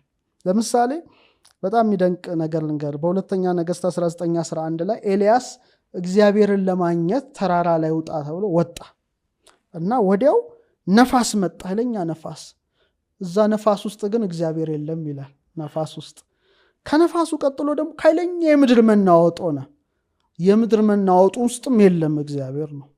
ከዛ ደግሞ እሳት ነበልባል መጣ፣ እሳት ውስጥ የለም። ከዛ ትንሽ የዝምታ ድምጽ ሆነ ይላል። እዛ ውስጥ ግን ነበር ነው። አንዴ አታውቀውም በዝምታ ውስጥ ለምሳሌ ጸጥ ያለ። አሁን እዚህ ላይ ምንድነው ማለት ነው? ከተፈጥሮ አለፍክ ነው። አሁን ይሄ የምናወራው መሬት ላለ በቃ ደካሞች እሳት፣ ነፋስ፣ ውሃ፣ መሬት ለምንለው ነን። ለአራቱ ባህሪያተ ሥጋ አምስተኛው ባህሪያ ነፍስ ጋር ስትገባ ግን ትንሽ የዝምታ ድምጽ ሆነ። እዛ ውስጥ ግን እግዚአብሔር ነበር ነው። እንደ ፉጨት ትንሽ የዝምታ ድምጽ ውስጥ ነበረ ነው። ይሄ እንግዲህ ወሳኝ ነው። ሌላው እንግዲህ የአንጎል ሞገድም አለ። የአንጎል ሞገድ ስንል ብዙ አይነት ሞገዶች ናቸው። በእርግጥ የልብ ስርዓት ሁሉ ሴሎች ሁሉ እንቅስቃሴ ላይ ናቸው። ሁሉም በሀርትዝ የሚለኩ ናቸው እያንዳንዱ ሴል እና ጥሩ ሴል ካለ ንዝረቱም ኃይለኛ ነው። ካንሰር ሴል ግን ዝቅ ያለ ንዝረት ነው ያለው። በጣም ተመልከት እንግዲህ በጤና ላይ ያለውን ነገር። ሌላው ኤሌክትሮ ኬሚካል ኦርጋን ነው አንጎል ሞገዳችን እንመልከት። ይሄ ጠቃሚ ነገር ይመስለኛል ተመልካቾች። ምክንያቱም ኤሌክትሪካል ሲግናልስ ይልካል ብሬናችን ይታወቃል። ኬሚካል የሆኑ ደግሞ ኒውሮ ትራንስሚተርስ ይኖሩታል። ከ86 ከ100 ቢሊየን ኒውሮንስ አለው። ከባድ ነው ማለት ነው፣ ኤሌክትሪክ ነው። ስለዚህ የብሬን ዌቭ ፍሪኩዌንሲ የሚሉት እዚህ ላይ ይመጣል ማለት ነው። ባለፈው በደንብ አድርገን ስናይ ይሄ መቅረዝ ነው። 2 አይን 2 ጆሮ 2 አፍንጫ አፍ ስንል መቅረዙ ላይ እሳት ይበራ ነበር ብያለሁ። 7 መሃል ላይ ዘይት ይቀዳበታል፣ ከዛ ብርሃኑ ይበራል ያልኩት ነገር ነበርና ከአንገት በላይ ባህሪው እሳታዊ ባህሪ ነው። እሳት ብርሃን ነው፣ እሳት ሙቀት ነው፣ ቁጣ አለ፣ የኒውሮን ፍጭ ውቀት። ስለዚህ በዚህ ነበልባል ባላት እሳት ወከላለች የሚለውን ነገር አይተን ነበር። ስለዚህ ምንድነው ይሄ አንጎል ሞገድህ በጣም አደገኛና በጣም መታወቅ ያለበት ጉዳይ ነው። ለምሳሌ ይሄ ድግግሞሹ በሳይንሱ ጥናት በ5 ዋና ዋና ክፍሎች ከፍሏቸዋል። እስቲ እናነሳቸውና ከኃይሉ ጋር እናነጻጽረው። ለምሳሌ የዴልታ ሞገድ አለ፣ ዌቭ አለ። ይሄ እንግዲህ ከ0.5 እስከ 4 ሄርትዝ የሚጠጋ ነው። ዴልታ ዌቭ አለ። ጥልቅ እንቅልፍ ላይ ነው አክቲቭ የሚሆነው። ለተባልክበት ሰዓት ላይ በቃ አክቲቭ የሚሆን ነው። መለካት የሚችል ሚልቸካ ነው ባለው መሳሪያ። ምን ያደርጋል ማለት ነው? ይሄ እንዴት ይሄ ስም እንደተሰጠው እናነሳለን።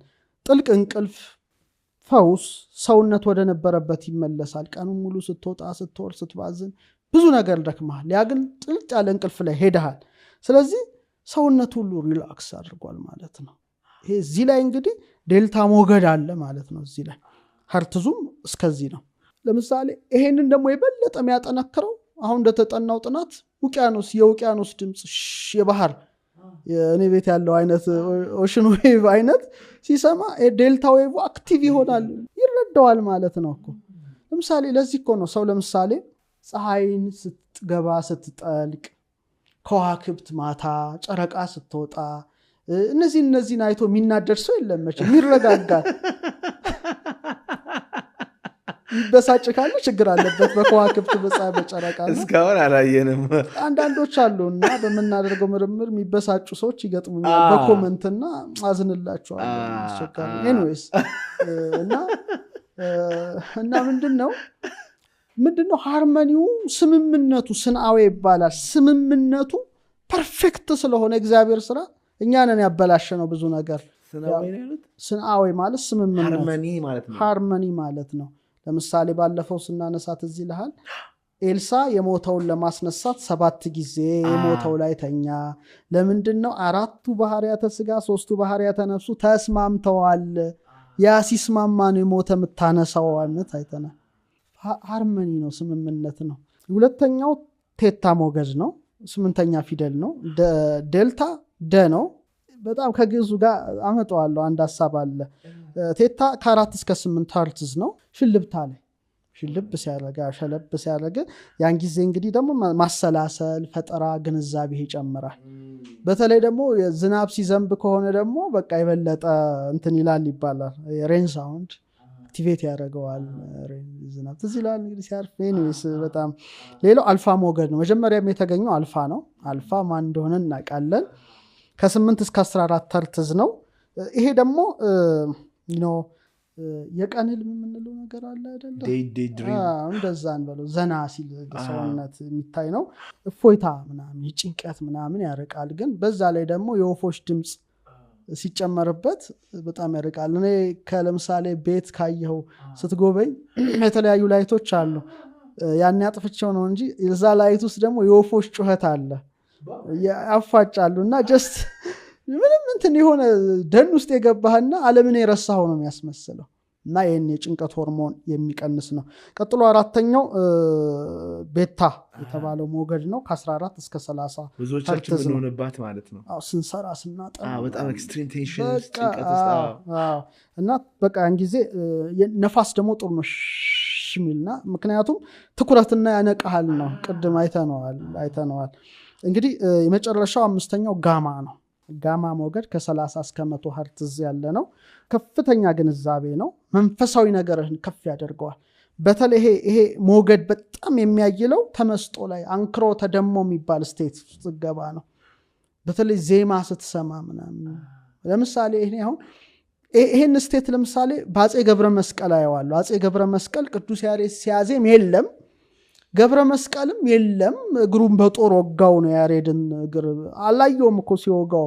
ያ ደሙም ይፈሳል፣ ያም አይሰማም፣ ወጊውም ተወጊውም የሉም ነው። ዜማው ሄደዋል ማለት ነው። እና ጋማ ሞገድ ያኔ ሲመጣ ከ30 እስከ 100 ሄርትዝ ይለካል። መንፈሳዊ ተመስጦ እና ይሄ ምን ይባላል በኢትዮጵያው እሳቤ ካመጣሁት አንክሮ ተደሞ ስቴት አንክሮ ማድነቅ ነው። ሰዎች 2 ደረጃዎች አሏቸው በብቃት ደረጃ ከታየ። አንክሮ ተደሞ ስቴት ምንድነው? ጸሎት በንግግር የሚቆምበት ነው። በንግግር የምናደርገው ጸሎታል፣ በልቦና ደግሞ የምናደርገው አለ። እሱ እንደማለት ነው። አንክሮ ተደሞ ስቴት ላይ ሲደርሱ ድካም ይቀንሳል ማለት ምንድነው? አንተ በር ላይ ሆነ ከውጭ ሆነ ማንኳኳት ግዴታ ነው አይደለ? ታንኳኳለህ፣ ጓጓጓጓጓ መጥሪያ ትጠራለህ። ውጭ ሆነ ነፋስ ይነፍስብሃል፣ ፀሐይ ይመጣብሃል፣ ዝናብም ካለ ይመታል። ሰው እስኪከፈትልም ከተከፈተልህ በኋላ ግን ገባ ቁጭ ነው። ሳሎኑን እያየ መደነቅ ነው። እና ይሄ ንግግር ኳኳታ ምንለው እስኪከፈትላቸው ነው ቅዱሳኑ ነው። ከዛ ከገቡ በኋላ በአልፋ መደመም ነው። እዛ ውስጥ ዓለም ውስጥ ናቸው ነው። አግኝተውታል እግዚአብሔርን ማለት ነው። እዛ ቦታ ልፋት የለም ነው። ልፋት ቆመ እና ድካሙ እስኪከፈት ነው።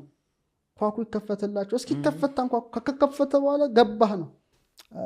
እና ለምሳሌ ጴጥሮስ ራሱ ምሳሌ ሲሰጡ ሊቃውንቱ ሊጸልይ ሰገነት ላይ ወጣ ይላል፣ ግን ወዲያው ተመስጦ መጣበት ይላል። ምንም እሱ አይደል ሄደ ማለት ነው። እዛ መጋረጃ በአራቱ ማዕዘን ተይዛ ስትወርድ ላይ እንስሳ አራዊት የወፍ ስዕል ተስሎባት ብቻ ምንድነው ይሄ ጋማ በጣም ሞገዱ ከፍተኛ ነው። በተለይ ዜማ ስትሰማ አታውቀውም፣ በጣም ከፍ ይላል። ለዚህ ነው ማህሌት ውስጥ ምናምን ውስጥ ሰው ራሱን አያውቅም፣ ተመስጦ ውስጥ ይገባል ነው። ያ ከፍተኛ ስቴት ነው። ግን አሁን ዝም ብለን ስንመለከተው እነዚህ ነገሮች ከኛ ፊደል ጋር አያይዘ ብታያቸው የግሪክ የዕብራይስጥ እና የግዕዝ ፊደሎች ቀመር ውስጣቸው አለ። ድምጻቸውም መጠሪያ ስማቸውም ቀመራቸውም ኃይልን የተሸከመ ነው። ለምሳሌ አበገደ ሐወዘ ሐጠየ ከለመ ያል እንደምንሄደው በሂብሪውም አሌፍ ቤት ጋሜል ዳሌጥ ሄዋው እንደምንለውም አልፋ ቪታ ጋማ ደምኮል አልፋ የአልፋ ይላል፣ የኛ አልፍ እንላለን፣ ሂብሪው አሌፍ ይላል። ቤታ ይላል፣ እኛ ቤት እንላለን፣ ሂብሪውም ቤት ይላል። ጋማ ገመል እንላለን፣ ያ ደግሞ ጋሜል ይላል። ይሄ ጋማ ተመሳሳይ ፍቺ ናቸው። ስለዚህ ይሄንን ነገር መሸከም የሚችሉ ናቸው ስያሜውን ጭምር። ለምሳሌ ዴልታ ስትልኮ ድልት ማለት በር ማለት ነው በግዕዝ ቋንቋ ራሱ። በሂብሪውም ድልት በር ነው፣ ዴዴ እንላለን፣ ዶር ነው ማለት ነው። እንደገና ደግሞ ቴታ ሲባል በእኛ ጤት ነው፣ 9ኛ ፊደል ነው። በግሪኩ ደግሞ 8ኛ ሆኗል። አልፋ ስትል አልፋና ኦሜጋ ነኝ ነው እኮ አልፋ ይወክላል ባለቤቱን። ቤታ ስትል ቤት ማለት ነው። አልፋ ቤት ይባላል አይደል? አሁን እንግሊዘኛው ለምሳሌ ቤት የሚል እንግሊዘኛ አለ ሲጀመር ሃውስ ነው። ቤት ብትል አልፋ ቤት ነው። አልፋ የሰራው ቤት ዩኒቨርስ ማለት ነው እኮ ሌላ ምንም እንትን የለው። ምክንያቱም ፊደላቱ የሱን ስም የተሸከሙ ናቸው ነው። አልፋ ቤት አልፋ ነው ኤ ነው። ቤት ማለት በንያት በገድ አይደል ምንለው እንዴ? ግድግዳ አላት ጣሪያ አላት ማለት ነው። ሁለተኛ ላይ ናት። አልፋ ሁለት ዩኒቨርስን ላይላዊውና ታህታዊውን ዩኒቨርስ ፈጠረ ነው። ዱዋሊቲ ይመጣል እዚህ ላይ ማለት ነው። ከዛ ገመል ስትደርስ የሚገሰግስ ነው። ትሬዠር የተሸከመ ነው። ስገባ ደግሞ ድልት ነው፣ በሩ ይከፈትልሃል ነው። ፓተርን ነው፣ ኃይል ታገኛለህ ነው። ስትገባ ዋያያዥ ናት፣ ዋዌ ናት። ሁለቱን ዩኒቨርስ የምታያይዝበት ጸጋ ይሰጣል ነው። ዘሰይፍናት ህይወት እንደዚህ እያለ ይቀጥላል ፓተርኑ። ብቻ ምንድነው ይሄ ነገር ቀላል አይደለም ለማለት ያህል ነው። ስለዚህ ቴስላ አንጎልን በምን ይረዳዋል ብሬንን በምን ይረዳዋል ቢባል አስተላላፊም ነው ዙተራም ተቀባይም ነው። ሁለቱንም ነገር ነው የሚሰራው ነው። ኢንፎርሜሽን ይልካልም ይቀበላል። ለምሳሌ ሐሳቦች ከአንጎል በላይ ሊቀበሉም ሊያስተላልፉም የሚችሉ የኤሌክትሪክ ምልክቶች ናቸው አድርጎ ያያቸዋል። ለምሳሌ ለማብራራት የሰው አእምሮ የምድርና የአጽናፈ ዓለም የኃይል መስኮቶችን ሊነካ ይችላል ብሎ ያስባል በኃይል የተመላ በመሆኑ። ስለዚህ የግል ዙተራውን ካስተካከለ ሃርመኒ ፍጹም እግዚአብሔር ሁሉ መልካም እንደሆነ አየ ይላል። መልካም ከሆነው ሃርመኒ ጋራ የግሉን ዙተራውን ቅድም ያልኩት ፍሪኩዌንሲውን ማስተካከል ከቻለ ከፍ ያለ ግንዛቤ ያገኛል። ኢቭን ጥልቅ ዕውቀት በሮቹ ይከፈቱለታል። ቅድም ያልኩት ነው ደጁ ተከፈተ የሚባለው ይሄ ነው።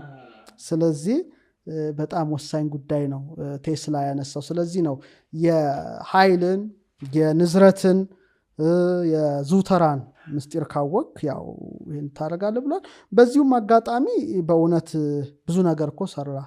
አሁን ራሱ ያለው ቴክኖሎጂ ብዙዎቹ የምታያቸው ናቸው። አሁን ወደዚህ መጣን እኮ ወደ ቴስላው ዓለም መጣን።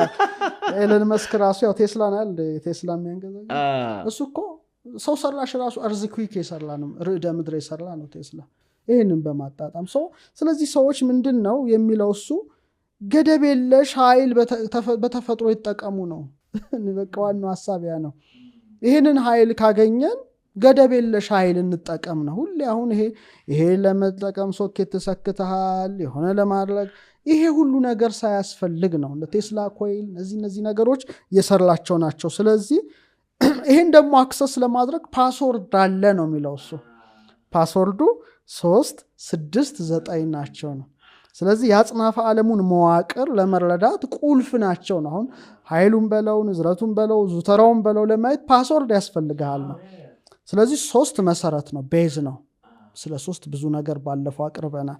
6 ግን ሚዛን ናት፣ 9 ፍጻሜ ናት።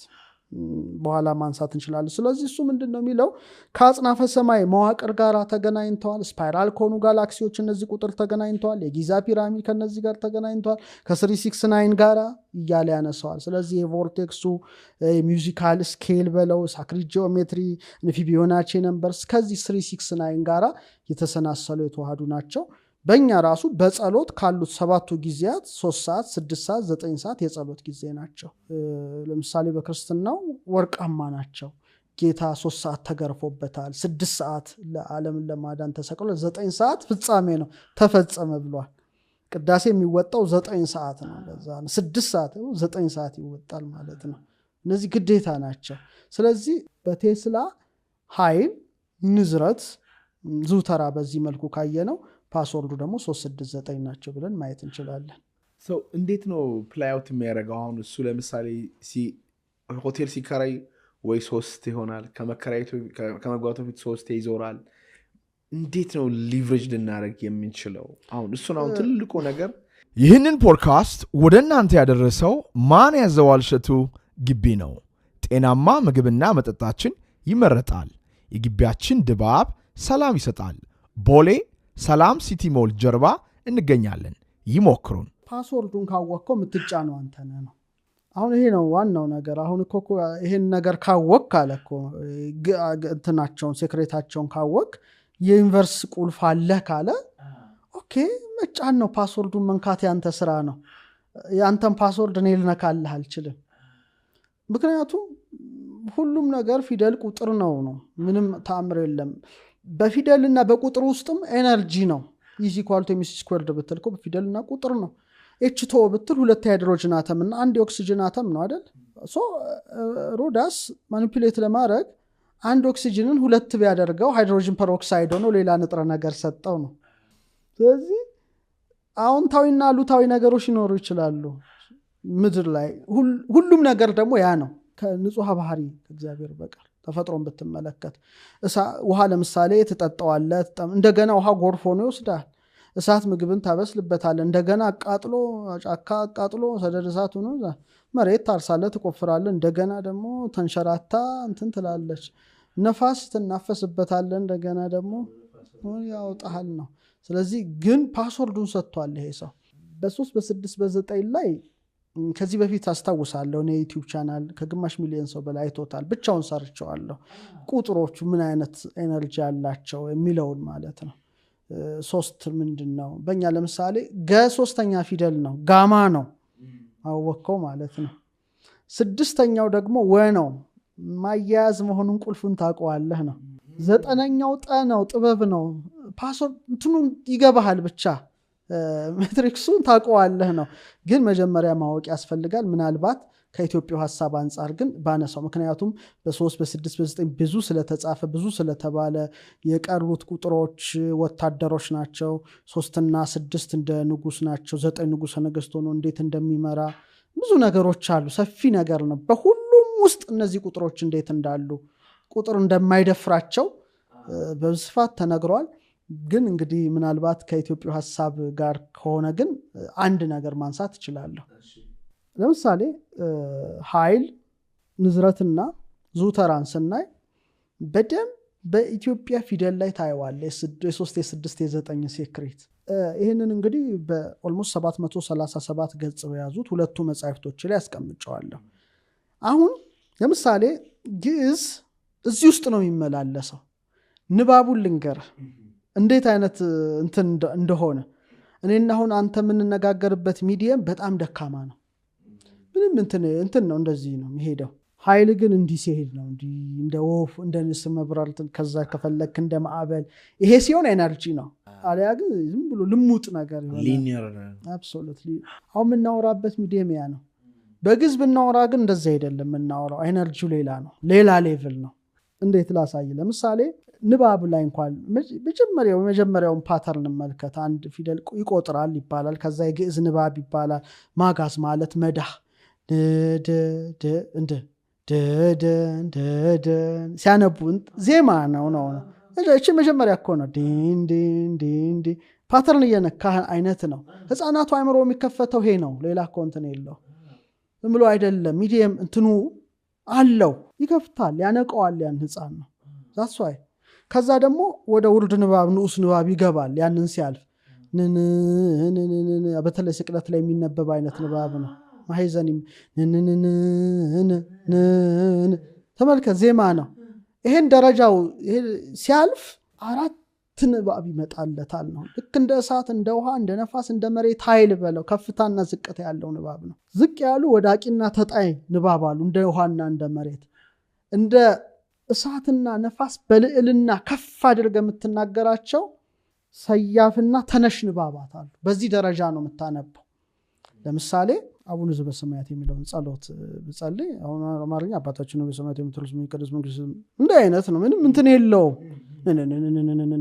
ነው ይሄ ግን አይደለም አቡነ ይላል ከፍ አንስቶት ነው የሚያወራው ከዛ ዘበሰማያት ይላል ተጣይ ያደርገዋል ይትቀደስ ስምከ ትምጻ መንግስትከ ይላል ተመልከት ይትቀደስ ሰያፍ ያደርገዋል ስምከ ተነሽ ያደርገዋል ትምጻ ይላል እንደገና ሰያፍ ያደርገዋል መንግስትከ ከዛ ደግሞ ተነሽ ያደርገዋል እንትን ነው አየ እንደዚህ ነው እንዲ there's a vibration energy በፍጹም አይቆምም የሚቆም አይደለም አንዲት ዳክዬ ለምሳሌ ማዕበል ውስጥ ብትሆን ምንድነው የምትሆነው እንዲ ሲገፋት ወይ በአንዴ ከመጣ ወደ ላይ ትፈነጠራለች አይደል ኤነርጂ ሰጣታ አንድ ከሆነ ትሄዳለች አይነት ነው ይሄ የሚቆም አይደለም ዌቭ የሚቆም ዌቭ አይደለም ስናወራው ውለን ብናደር that's why ሌሊቱን ሁሉ ስታዜመው ብታድር አትደክም እኔ በራሴው ጸሎት ስጸልይና አማርኛ አንድ አይደለም ያደክመኛል ነው ይሄኛው ግን ባድርበት አይደክም እንትኑ ነው ንባቡ ራሱ ፓተርኑ እየሄድኩ ነው እየወጣሁ እየወረድኩ ነው መሄደው ኃይል አለው ማለት ነው ስለዚህ ቁም ንባብ ይባላል 4 ነው ግን በሙሉ ብታየው 369 ነው ለምሳሌ ስክሪኑ ላይ አሁን ተመልካቾች ቢመለከቱት አንድ ሰንጠረዥ ማየት ይችላሉ በሙሉ 26ቱን ፊደላት ትደረድራቸዋል ባለ 1 ሐዝ ባለ 2 ሐዝ ባለ 3 ሐዝ መስመሩን ጠብቀ ምንም ሳታዛንፍ ለምሳሌ አ1 ነው የ10 ነው ቀጥሎ ቀ 100 ነው ፓተርኑ እያንዳንዱ ፊደል ከአስከየ ከዛ በኋላ ከደምሮ 2 አሃዝ ከዛ ደግሞ እንደገና ጸላይ 90 ቀ 100 እያለ ፐ800 ይሄ የታወቀ ነው በቀመር ትምህርት መደበኛ ቀመር ስለዚህ የቀ ሲደመር 1 ሲደመር 10 ሲደመር 100 1 1 1 ይሰጣል 1 1 1 ሁሉም ደግሞ በ37 ይበዛል በ2 ነው ከ20 ነው ረ200 ነው ስክሪኑ ላይ ይመልከቱት 2 ሲደመር 20 ሲደመር 200 2 ይሰጣል አሁን ለምሳሌ ለኔ በከረ በሚሉት ፊደል ውስጥ በሁለተኛ ነው ከ20 ነው በእግዚአብሔርን ስም አውቀዋለሁ ማለት ነው ለምሳሌ ቡሩክ ብትል በከበረ ውስጥ ያለ ፊደል ነው 2 ነው መባረኪያ ኮዶ ያለዛ ነው ክቡርም ብትል አሁንም 2 ነው እግዚአብሔር የተገለጠባቸው ቦታዎች ኮሬብ ብትል አሁንም 2 ነው ሕዝቅኤል ሄቨንሊ ቻሪየት የእሳት ሰረገላ ኮቦር ይላል ኮዱ 2 ነው እግዚአብሔር የሚለውንም ስም ስትቀምር 2 ነው አልፋን ደግሞ ስታመጣው 1 ነው እንደዚህ እያልኩ ሁሉንም ታውቀዋለህ እና ሰንጠረዡን ይመልከቱት 1 1 1 2 2 2 3 3 3 4 4 4 5 5 5 6 6 6 7 7 7 8 እያለ ይሄዳል ትሪፕል ዲጂትስ ናቸው ግን ሁሉንም እስቲ ወደ አንድ ዲጂት አውርዳቸው 369 ናቸው ስንደምራቸው ማለት ነው ለምሳሌ 1 ሲደመር 1 ሲደመር 1 3 2 ሲደመር 2 ሲደመር 2 6 3 ሲደመር 3 ሲደመር 3 9 ኮይ 369 ነው እንቀጥል እስቲ 4 ሲደመር 4 ሲደመር 4 12 1 ሲደመር 2 3 ያ 5 5 5 15 1 ሲደመር 5 6 6 6 18 1 ሲደመር 8 369 እንደገና ደግሞ 7 7 7 21 2 ሲደመር 1 8 8 8 24 2 ሲደመር 4 6 9 9 9 27 2 ሲደመር 7 9 አለቀ በቃ 369 ሶ 369 የአጽናፈ ዓለምን ቁልፍ ይከፍታል ካለ የግዕዝ ቁጥሮች ሁሉ 369 ከሆኑ የአጽናፈ ዓለምን ቁልፍ እንደምከፍትን ያውቀዋለሁ ማለት ነው ታሷ የተማሪዎች የማስተምረው ይሄን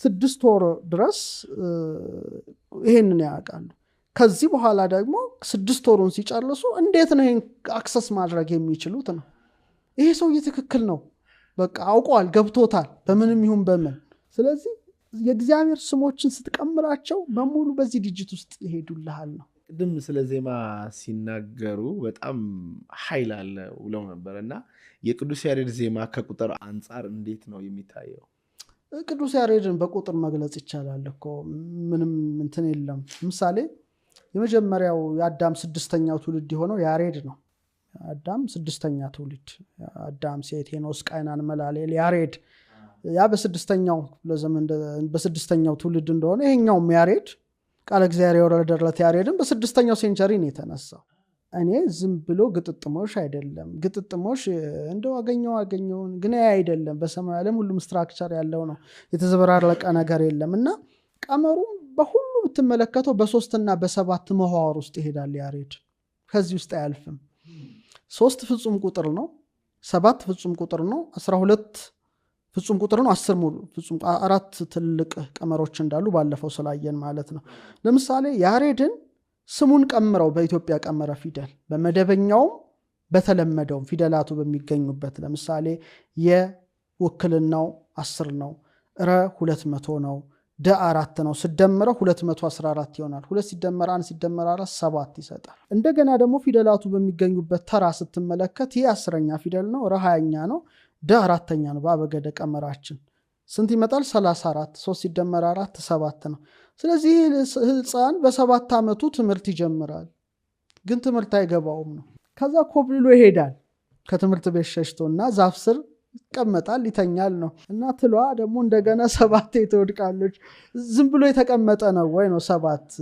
ይሄ ብዙ ሰዎች ከዛ 3 ፍጹም ነው አይደለ እንደገና ደግሞ 3 ወፎች ይገለጡለታል ነው 3 ወፎች ይገለጹለታልና ዜማ ያስተምሩታል ነው ተነጥቆ ሄዶ አርያማዊ ዝማሬ ያያል ሊቅ ቅዱስ ያሬድ እና የመጀመሪያ መጽሐፉ ድጓ ነው ትልቁ መጽሐፉ በጣም የሚያስደንቅና ድጓ ራሱ ቀመሩ 7 ነው አለቃ ኪዳነ ወልድ ክፍለ የተባሉ ሊቅ ራሱ በፊደል ነው የፈቱት ደ አራተኛ ፊደል ነው ቅድም ያላየነው አይደል ድልት አራተኛ ነው አበገደ ጓ ደግሞ ገ ደግሞ ሶስተኛ ነው ስለዚህ 4 ሲደመር 3 7 ብለው ፈተውታል 7 ነው እና ለምሳሌ ድጎ 4 እና 3 ነገሮች አሉበት ለምሳሌ 4 አብይ ክፍል አለው ይላሉ ዮሐንስ የሚባል አለ ትክክል ነው አስተምህሮ የሚባል አለ ጾመ ድጎ ወይም ጾም የሚባል አለ አራተኛ ፋሲካ የሚባል አለ ልክ እንደ አራቱ ወቅቶች እኮ ነው እንደ አራቱ ባህሪያት እንደ አራቱ ወንጌላውያን እያልክ መገስገስ ትችላለህ በስልት ደረጃ ደግሞ ዜማው አሁንም 4 ነው ቁም ዜማ አለ ዝማሜ አለ መረግድ የሚባል አለ ጽፋት የሚባል አለ ማለት ነው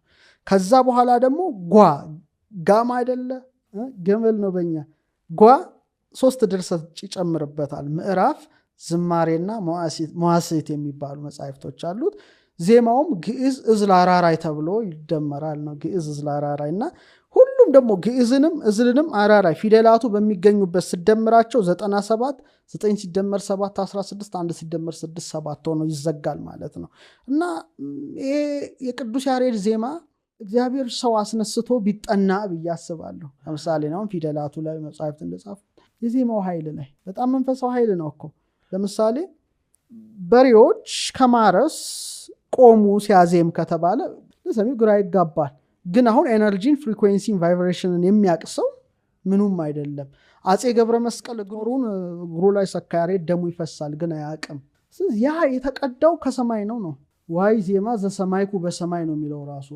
በሰማይ ነው እሳቸው ሆን ብሎ ነው የወጉት ተመስጦ ውስጥ ነው ሁለቱም ተመስጦ ውስጥ ናቸው ስለዚህ አንደኛ ሰው አያደክምም ቅድም ነገር ያለው ለምሳሌ አንተ እስቲ እግዚአብሔር ያሳይ ሰዎች ስብሰባ ተቀምጦ ስንት ሃይላንድ ውሃ ይጨርሳል በጣም ብዙ ሰርግ ቤት ተመልከት አሁን ጭፈራ መቼም ሰርግ ተነስተው ሰዎች 10 ደቂቃ እስክስ ሲሉ ላበላብ ይሆናሉ ይደክማሉ ለምንድን ነው የሚደክሙት ኋላ እናያለን ማህሌት ግን ከምሽቱ 12 ሰዓት ወር 1 ሰዓት ጀምሮ ሌሊቱን ሙሉ ይዛውት ውሃ ያውም ጩኸት ነው እንጂ እንደዚህ ልስልስ ያለች ያልክ እንዴት አይደክምህም እንዴት ውሃ ያስጠማህም ነው እኔ ልጅ ሆኜ በጣም ይገርመኛል ማለት 40 ቅዱስ ጊዮርጊስ ቤተክርስቲያን እንዴት እንደሆነ አላቀም ብቻ ግን ይሄ ከበሮ ሲመታ ጽናጽሉ ዜማው በጣም ልቤን ይዘጋዋል እመሰጥ ነበር ወይ እግዚአብሔር ረድቶኝን አላቀም ግን ቁጭ ብዬ በጣም ይገርመኝ ነበር በጣም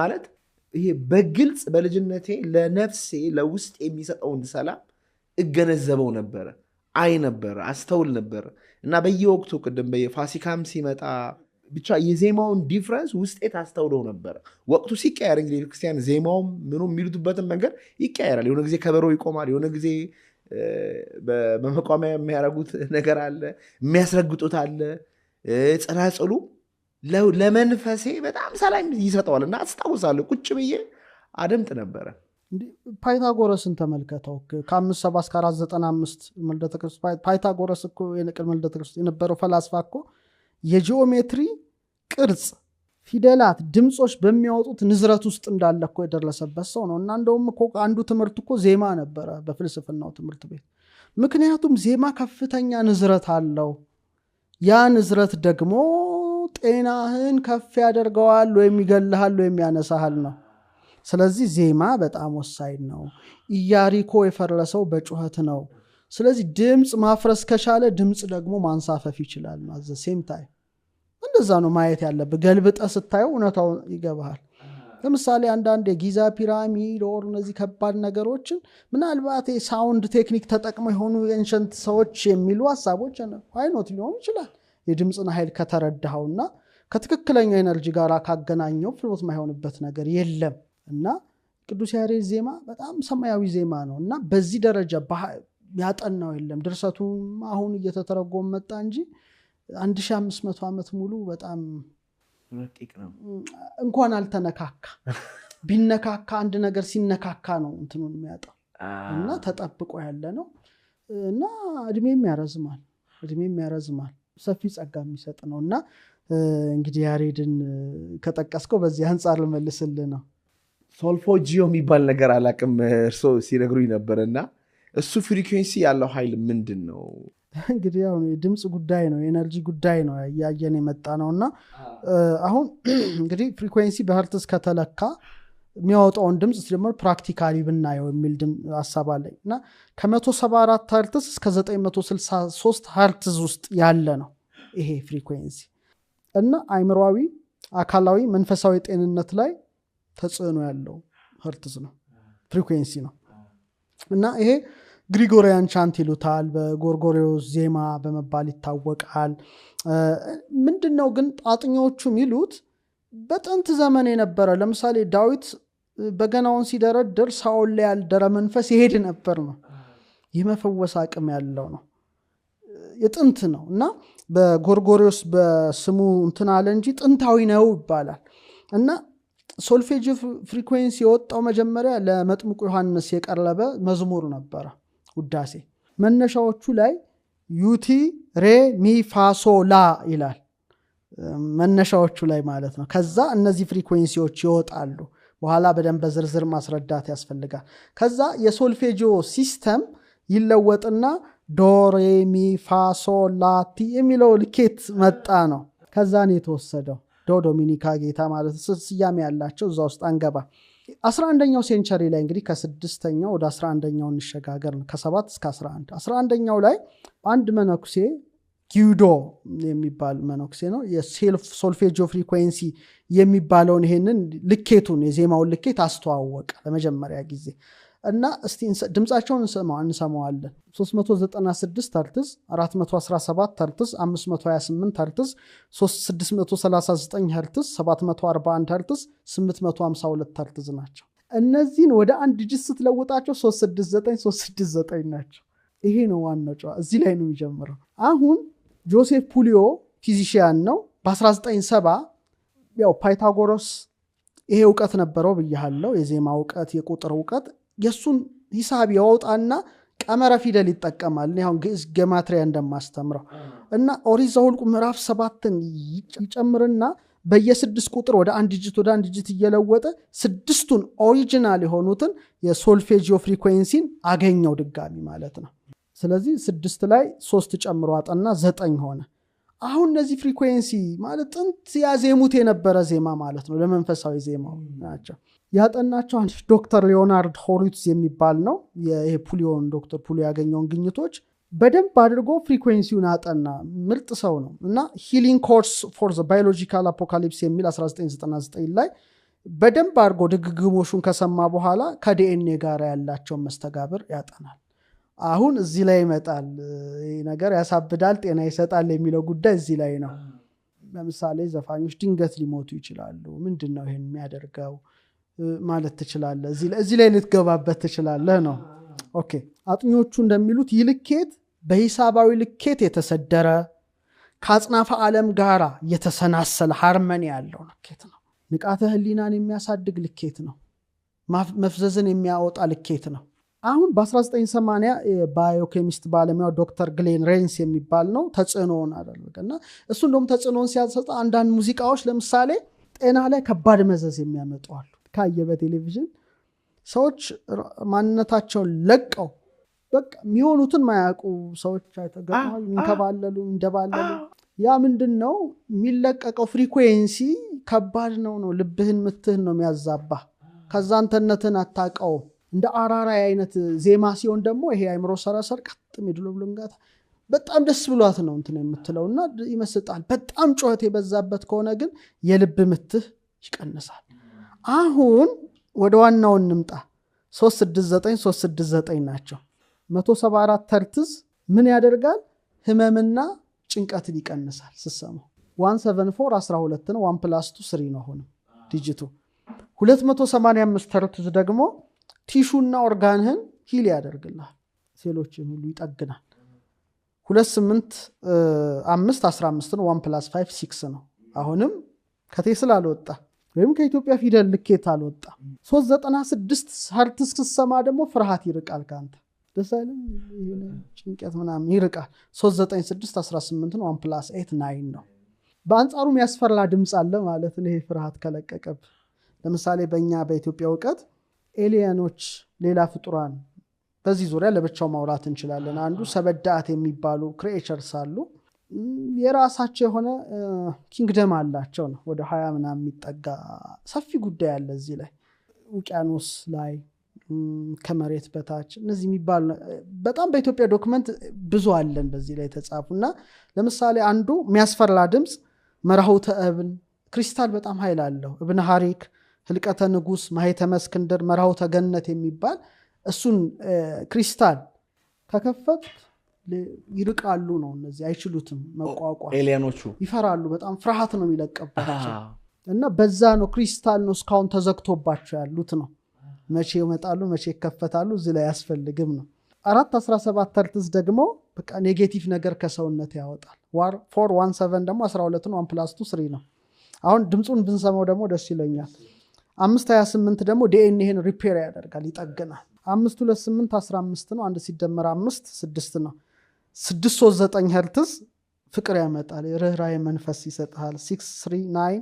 18 ነው 1+8 9 ነው 741 ደግሞ ሴልህን የሚያዳክም ኦርጋንህን የሚያዳክመው ነገርን እያተነነ ያወጣዋል ከውስጥ ስሰማው ድምጽ እኮ ነው ቀደም ሳውንድ ቴራፒ ያልከው ያ ነው ስታመጣው 741 12 ነው 1+2 3 ነው 852 አንድን ብቻ ነው የቀረን ኢንቲዩሽንህን ይጨምራል ይሄ ውስጥን ስሜት ቀልብህን የሚባለው ነገር ነውና ኃይለኛ ኤነርጂ ሴል ውስጥ ይለቃል የሚሰጠው ቅድም ዌቮቹን ስናያል ነበር ያ 852 15 ነው 1+5 6 ነው የመጨረሻው 963 ሄርትዝ ነው ይሄ ከፍ ያለ ተመስጦ ውስጥ የሚከት ከፍተኛ ሄርትዝ ነው 963 18 ነው 1+8 9 ነው ስለዚህ 369 ናቸው ሁሉ አሁን አሳዛኝ ነገር ልንገር እንዲህ ጥቅም የሚሰጡት ፍሪኩዌንሲ ይታወቃሉ ዓለም ግን አጠፋቸው ነው ያው በጉባኤ ደረጃ ነው አሁን የሁሉም ሙዚቃ ወር ዜማ ስታንዳርድ መዝሙርም በለው አሁን ያለው ስታንዳርድ በስታንዳርድ የሚሰራው 440 ሄርትዝ ነው 369 ወጣ 440 ማለት 8 ነው ለምንድን ነው የወጣው እሱን እንግዲህ እናንሳው እሺ በ1939 ለንደን ላይ ኮንፈረንስ ተደረገ ትልቅ ኮንፈረንስ ነው እና 440 ሄርትዝ ዓለም አቀፍ ይሁን ተባለ 369 ተወገደ ለማለት ነው እና በ1955 አይኤስኦ ጭምር በመደበኛነት ከዚህ ውጪ መንቀሳቀስ አትችሉም 440 ስታንዳርድ ነው ብሎ ሁሉም ኢንዱስትሪ ውስጥ ከተተው አሁን ብዙ ኮንስፓይረሲ ነገሮች ይነገሩበታል ግን አንድ ሁለቱም ብቻ ተናገር ላይ ልጨርስ የዛሬው ለምሳሌ ወርልድ ዋር ሰከንድ ሁለተኛው ዓለም ጦርነት ላይ 528 ቅድም 432 እስከ 528 አይደል ሄርትዞቹን ያየነው ሲነጻጸር 440 ውጥረት ያስከትላል እና አለመስማማትን ያስከትላልና ሆን ተብሎ ጦርነቱ እንዲቀሰቀስ ነው ያን ሄርትዝ ድምጽ ነው ይረብሻል አግሬሲቭ ያደርጋል ምናምን አሁን በጣም ከባድ እኮ ነው የድምጽ ጨዋታ ከባድ ነው እና ቁጥጥር በቃ ሆነ እስር ቤት እንዳለ እንዲሰማ የሆኑ ሰዎች ያለ መግባባትን ይፈጥራል ያ ስለተደረገ ነው የሚሉ አሉ እኔ አላልኩም የነሱን ሐሳብ ነው ሌላው ቀረጻዎች ለምሳሌ 440 ሄርትዝ ቀላል ነው ብዙ ያ ግን ውስብስብ ስለሆነ ቀላል ለኢንዱስትሪ ቅዝም የሚለው ነገር ነው ግን ብዙዎቹ የሚሉት ምንድነው ለምሳሌ የማሳሮ ኢሞቶ አንዱ የውሃ ክሪስታል አይደለ ይሰራው ኤክስፐሪመንቱ 528 የሶልፌጂዮ በጣም የሚያምር ክሪስታል ሰጠ ድምጹ ሲከፈትለት 440 ግን የተመሰቃቀለና የተሰባበረ ክሪስታል ነው የሰጠው ነው ስለዚህ እየተረበሽን ነው በመንሰማው ዛትስ ዋይ እኔ እንደማስበው ነው ሙዚቃ ሰምተው ለምሳሌ የሚሰማ ካለ አላቅም በሳምንቱ ይሰለቻል አዎ ይሄ ነው እኮ ተነካክቷል አዎ በተለይ አሁን እንደዛ ናቸው ምንም ይሁን ምንም በቃ መሄድ የለም አሁን ያሬድ ግን 1500 ዘመን ዜማው ተዚሟል ስላልተነካካ ነው የቆየው ክላሲክ አልተነካካም እንትኑን ጠብቆ ነው ያለው ይሄ ግን ተሰማዋለህ ልብ ድካም ይመጣብሃል ትተዋለህ ከዛ ካሴት ይሸጣል ይሄ ግን ይሄ ከሆነ ቋሚ ልክ እንደ ቴስላ ማይቆም ኤነርጂ ሊሆን ነው ማለት ነው ስለዚህ አሁን እዚህ ላይ እነዚህ ነገሮች መስማት እንችላለን ፈቃድ ከሆነ በጣም ደስ ይለኛል ይህንን ፖድካስት ወደ እናንተ ያደረሰው ማን ያዘዋል እሸቱ ግቢ ነው ጤናማ ምግብና መጠጣችን ይመረጣል የግቢያችን ድባብ ሰላም ይሰጣል ቦሌ ሰላም ሲቲ ሞል ጀርባ እንገኛለን ይሞክሩን እዚህ ጋር ምን ይላል እንደምታየው 963 ሄርትዝ ነው ወደ ትልቁ ተመስጦ የሚወስድ ድምጽ የሚሉት ነውና እስቲ እናድምጠው ይሆን እሺ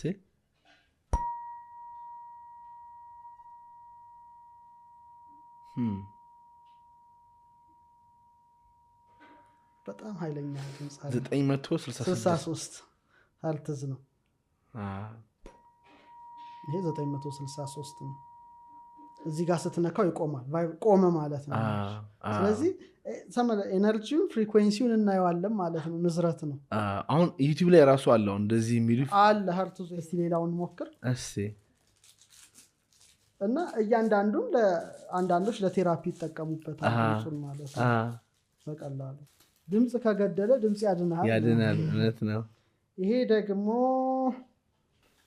ይሄ ስንት ይላል ይሄ 852 ቅድም 852 ኃይል ለሴል ኤነርጂ የሚሰጥ ነው ይላል ድምጹን ነው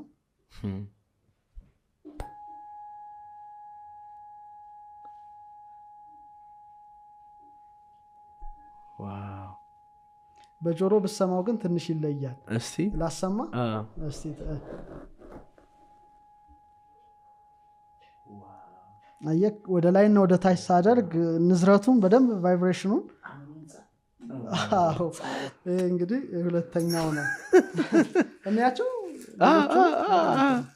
ይሄ ደግሞ ጥቁር ቀለም ያለው ነው ይሄ ስንት ሄርትዝ ይላል ይሄ 174 ይሄ ደግሞ ጭንቀትንና ፔንን ህመምን የሚያወጣ ኤነርጂ ነው ይላል እንግዲህ ለምሳሌ ሰው በጣም ስትረስ ውስጥ ሲገባ ድምጹን መስማት እንደማለት ነው ለምሳሌ ናብሊስ የሚባል ድንጋይ አለ በኢትዮጵያ ዚያረሶለ ህመም ያስረሳል ምጥ ላይ በጣም የምትጨነቅ ሴት ያን ክሪስታል ወይም ያን ድምጽ ስታሰማት ቀጥታ ወዲያው ነው ዴሊቨር የምታረገው ህፃን ምጥ ሁሉ ያጠፋል አይነት ነው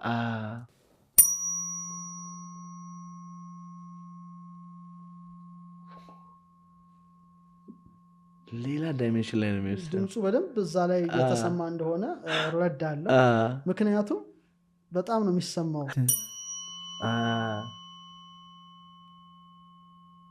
ዋው ይሄ አይቆምም ማድመጥ ትችላለህ ይሄው ዌቡን yes ምንም ይቆም አይደለም እየተንቀጠቀጠ ነው ራሱ እጄ ላይ ንዝረት ማለት ይሄ ነው እንቅስቃሴውን ተመልከት እንዴት እንደሚዝረው በፍሪኩዌንሲ ይለካል የሚባለው ይሄ ነው ኦኬ ሌሎችንም በእናያቸው ይጠቅሙናል በጣም እንግዲህ ሶልፌጂዮ ፍሪኩዌንሲ ናቸው እነዚህ ሶልፌጂዮ ይሄ ስንት ነው ይሄ 285 ይላል ይሄ ከሆነ ቲሹና ኦርጋንን ሂል የሚያደርግ ነው ማለት ስለዚህ ቲሹ እንግዲህ እስቲ እንሞክረው ቲሹ የተጎዳ ቲሹ ካለ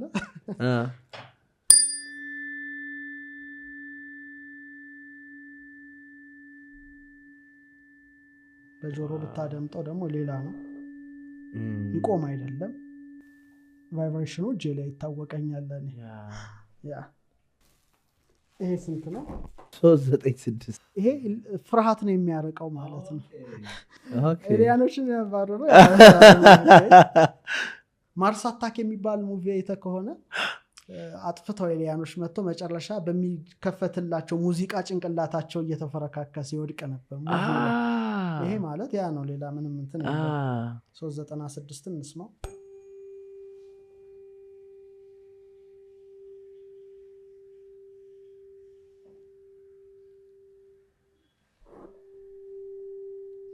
በደንብ ይሰማሃል አንተ በጣም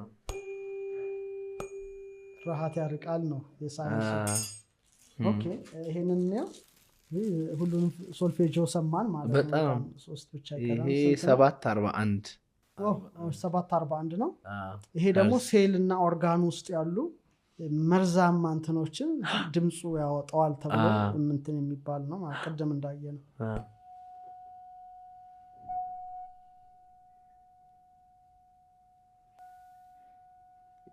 ቤታቸው ይስሙት እንግዲህ እኚህ ነገሮች በነገራችን ላይ ዩቲዩብ ላይ ገብታችሁ ቁጥሮቹን ነክታችሁ ሄርዝ ብታረጉ በብዙ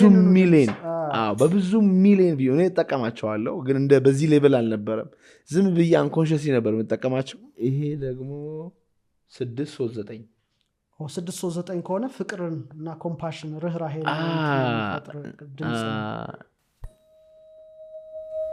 ደወል እኮ እንደማለት ነው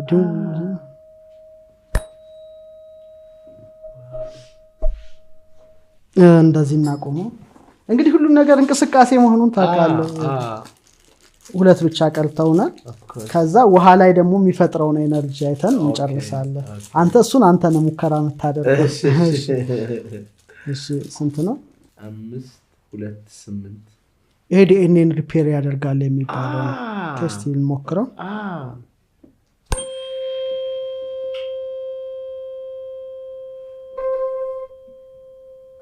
ዋው በጥልቀት አርምጥ በጣም በደንብ ይሰማል ውስጡ ደግሞ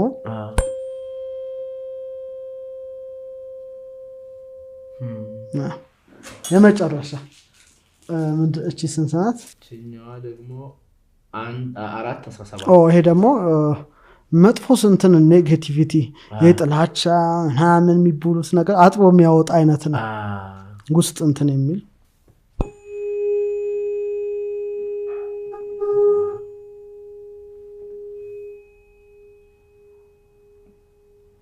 ይሄን ይመስላል አሁን እዚህ ደግሞ በሁለቱ እንሞክራለን እኛው 741 እና 174 ሄርዝ ነው በሁለቱ ስናደርግ ምን ይፈጠራል በነገራችን ላይ እዚህ ጋር ለምሳሌ አሁን ይሄንኛው 174 ሄርዝ ፍሪኩዌንሲ ብላችሁ ሰርች ብታደርጉ የዚህኛው ፍሪኩዌንሲ በጣም ሎንግ ፎርም ቪዲዮ ኦዲዮም አለው እና ስራ እየሰራችሁ ለማድመጥ ቤታችሁ ለመረጋጋት ለመጠቀም ትችላላችሁ ማለት ነው እስቲ ሁለቱንም እናያቸው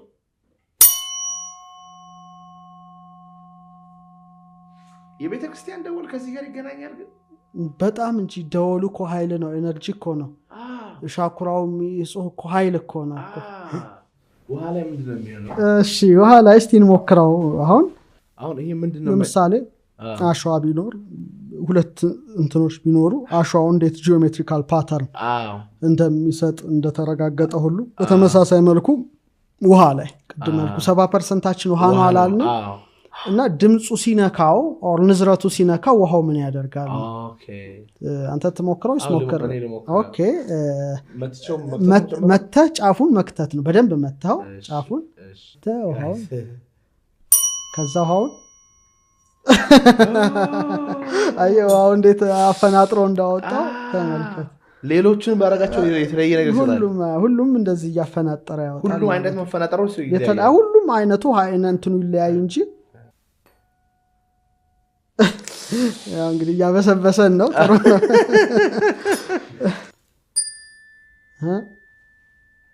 አስገባ አየ እንዴት አይነት በብል ያረጉ እንደሚያወጣ እና ምንድነው አሁን ይሄ ድምጽ ውስጥ ሲገባም እንደዛ አይነት ሪአክሽን ነው እየፈጠረብህ ያለው አየ የሴልህን ይጠግናል እንትንህን ያስተካክላል አንዳንዱ ደግሞ በተመሳሳይ መልኩ ይረብሻል ማለት ነው ይሄን ይመስላል እንግዲህ የሚገርም ነው እንዲሁም እኮ ኤክስሬይ ይሄ ያሉን ኢኢጂ የሴሎቻችንን ቫይብሬሽን ወስዶ ነው በሽታኛና ጤናማ መሆናችንን የሚወስዱት የሚገርም ነገር ነው እና ከዚህ ጋር በተያያዘ ነው እንግዲህ የቀመረ ግዕዝ የፊደሉ ኮርስ እንዴት ነው አለቀ ምዝገባ ሊያልቅ ትንሽ ቀናት ጥቂት ቀናት ቀርተዋል እኔ ባይዘይ ብዙ ሰው እንዲመዘገብ አልፈልግም ነበር ምክንያቱም የተወሰኑ ነበር ግን ሰዎች በጣም በተለይ ባህር ማዶ በጣም ፍላጎት አሳይተዋል ለነሱ ስል ትንሽ ምዝገባውን እስከ የካቲት 20ዎቹ ድረስ ብቻ ከዛ በኋላ ያው ትምህርቱ ይጀመራል ኮርሱ 3 ወር ነው ባለፈው 6 ወር ብዬ ሰው 6 ወር መስሎታል ፈርስት ሴሚስተር 3 ወር ነው የሚማሩት ያንን ሲያልፉ ደግሞ እንደገና ሬጂስተር አድርገው መቀጠል የሚፈልጉ 3 ወር ይማራሉ አጠቃላይ 6 ወር ሙሉን ይለዩታል ነው ይሄ ክበቡን ሲስተሙን ይለዩታል ነው ከ6 ወር በኋላ ግን it's all about energy ነው ትምህርቱ ኃላፊነት ነው ኃላፊነት ሊሰማቸው ይገባል እና የሆት አይምሮ ዘሄኖክ የሄኖክ አይምሮ ሆት ቁልፍ የሚባለው 103 ቁልፎችን ነው የሚማሩት ቅድም ያልኩት የስትንፋስን ኃይል ሊማሩ ይችላሉ እግዚአብሔር በፊደላት ውስጥ የገለጠውን ሰማያዊ ምስጢር ከኤዶም ገነት ጀምሮ የፈሰሰው ምንጭ ሊያውቁት ነው ማለት ነው ስለዚህ 3ኛ ሴሚስተር ተማሪዎች ያው ወደ ትልቁ ወደ መደነቀው ወደ የሚያስደንቀው ክፍል ተሸጋገሩ ነው አዲስ ጀማሪዎች እንግዲህ 3 ወር ከኔ ጋር እንደገና 3 ወር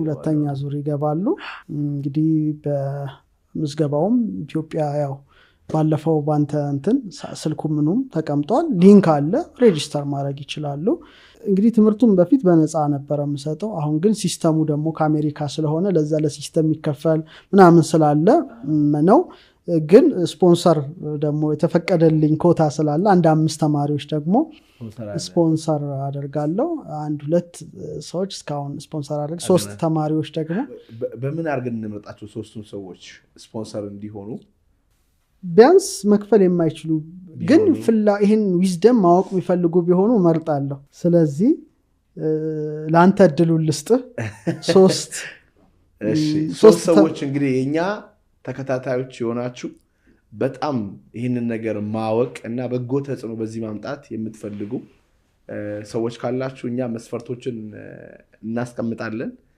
እስቲ የዚህ ትምህርት አጠር አድርገው ኮሜንት ያርጉ እናያለን አጠር አድርጋችሁ ጥሩ ኮሜንት አደርጋላችሁ ሲሪየስሊ ነው የምናየው እና ደግሞ ምክንያታችሁን ለምን መማር ፈለጋችሁ ከዚህ ኮርስ ምንድነው ያገኛችሁት ለምንድነው መማር የምትፈልጉት እሱን ቁልጭ አድርጋችሁ የምትጽፉ ከሆነ እኛ እናይና ለዶክተር እንልካለን እሳቸው ደግሞ አይተው ይመርጣሉ ማለት ነው ይሄ የዛሬው ፖድካስት it's next level ለሚቀጥለው ጄኔሬሽን ይቀመጥ ለታሪክ ይቀመጥ እኔ ግን ይሄ I'm inspired በጣም ነው ውስጤን ያነቃቃው የብዙ ዘመናት ጥያቄዎችን በጣም ነው የመለሰው ደግሜ ደጋግሜ ማየት አይቀርም አንድ ጊዜ ብቻ አይታችሁ አይገባችሁም እሺ 2-3 ጊዜ ፍሪኩዌንሲ ነው አይደል ዋናው ነገር ፍሪኩዌንሲ ነው ለመተግበር ከሆነ ፍሪኩዌንሲ ነው የሚያስፈልገውና ይሄ ትልቅ መጽሐፍ መሆን የሚችል ፖድካስት ነው እኔ ትልቅ ነገር አግኝቼበታለሁ እድለኛ ነኝ እዚህ ቦታ ቁጭ ብዬ ይሄንን ላይቭ ይሄን ኤነርጂ በመውሰዴ ደግሞ ደጋግሜም ስለማይ በጣም እድለኛ ነኝ ደጋግማችሁ ተመልከቱት ግን ደግሞ በዚህ ፖድካስቱ ላይ ማይወሩ ብዙ ዕውቀቶች አሉ እሱን ከፈለጋችሁ እዚህ ጋር በመናስቀምጠው ስልክ ደውሉና ኮርሱን ተመዝገቡ ከታች ሊንክ እናስቀምጣለን ጉግል ፎርም ኮሜንት ላይም አለ ደውላችሁ ተመዝገቡ ጥሩ ነገር ምንድነው እናንተ ከዶክተር ብቻ የምታገኙት ዕውቀት ብቻ ሳይሆን በመላው ዓለም የሚገኙ መንቃት የሚፈልጉ የነቁ ኢትዮጵያውያን አሉ ከነሱ ጋር ወዳጅ ትሆናላችሁ ትገናኛላችሁ ኔትወርክ ይፈጠራል አብራችሁ ብዙ ስራዎችን ልትሰሩ ትችላላችሁ እንደዚህ አይነት የነቃ ኮሚኒቲ በተለይ ዛሬ ያወራ ነው ለዓለም ችግሮች ቁልፍ የሚሆን ገደብ አልባ የሆነ መንፈሳዊ ኃይላችን እንድናቅ የሚያደርግ ጥበብ ነው ኢማጂን ለ3 ወር ደግሞ ስትማሩ ምን ሊመጣ እንደሚችል ሳሉት እና እድሉን አሁንም ለአንተ ሰጥቻለሁ አንተ ብቻ 3 ሰዎች ብቻ ላክልኝ እኔ ፊልተር ማድረግ አልችልም እኔ እመርጣለሁ ችግር የለም ቲሞቼና እኔ እንመርጣለን በምንድነው ለምንድነው መማር የምትፈልጉት ከአሁኑስ ነገር ምን ተማራችሁ ለምን መማር ትፈልጋላችሁ ኦሬዲ ቲሞቼ እኔ መማር ፈልጋለሁ ያሉ ነው አይቻልም ስፖንሰሩ ናቸው አንተ ከተቻለ ጸባያቸውን አይቼ ያደርጋለሁ ግን ከታች የ3 ሰው ኮታ አለኝ እግዚአብሔር አምላክ የፈቀዱ ነው የምንልከው ግን ዶክተር በእውነት ይሄ በጣም ጥንታዊ የሆነውን የእናት የአባቶቻችንን ጥበብ ቀለል ባለ መንገድ በሚገባ መንገድ እንደዚህ ስለነገሩን ከልብ አድርገን ነው የምናመሰግነው በቀጣይ ቃል እንዲገቡልኝ ፈልገው ስለ ኤሊያኖቹ የተወሰነ ነገር በቀጣይ ጊዜ ካሉት ከዚህ ጋርም ወይም ደግሞ ኮርሱ ሊጀመር አካባቢ አንድ መርሃ ግብር ቢኖረን ፈቃዶት ከሆነ ብዬ ጠይቃለሁ ከልብ አድርጌ ነው አመሰግናለሁ እግዚአብሔር ይስጥልኝ እኔም በእጅጉ አመሰግናለሁ እንደ እግዚአብሔር ፈቃድ በኤሊያን እንገናኛለን እሺ ክብራትና ክብራን ስለሰማችሁ ከልብ አድርገን እናመሰግናለን ደግማችሁ ደጋግማችሁ አድምጡ ይሄን መስማት አለባቸው ብላችሁ ለምታሰባችሁ ሰዎች እባካችሁን ሼር አድርጉ ገንዘብ ኖሯችሁ ደግሞ መክፈል ለማይችሉ ሰዎች ስፖንሰር ማድረግ የምትፈልጉ ከሆነ እባካችሁን ከታች ኮሜንት ያደርጋሉ ሰዎቹ ከነሱ ጋር እናገናኛቸዋለን ክፈሉ ይህንን ነገር ሳፖርት እናድርግና ህዝባችን ይንቃ ወደ ቀድሞ የአባቶቻችን የእናቶቻችን ጥበብ እንመለስ በቀጣይ ጠቃሚ ፖድካስት እስክንገናኝ ድረስ የተማራችሁትን የተገበራችሁ ጠብቁ ቴንክ ዩ ሶ ማች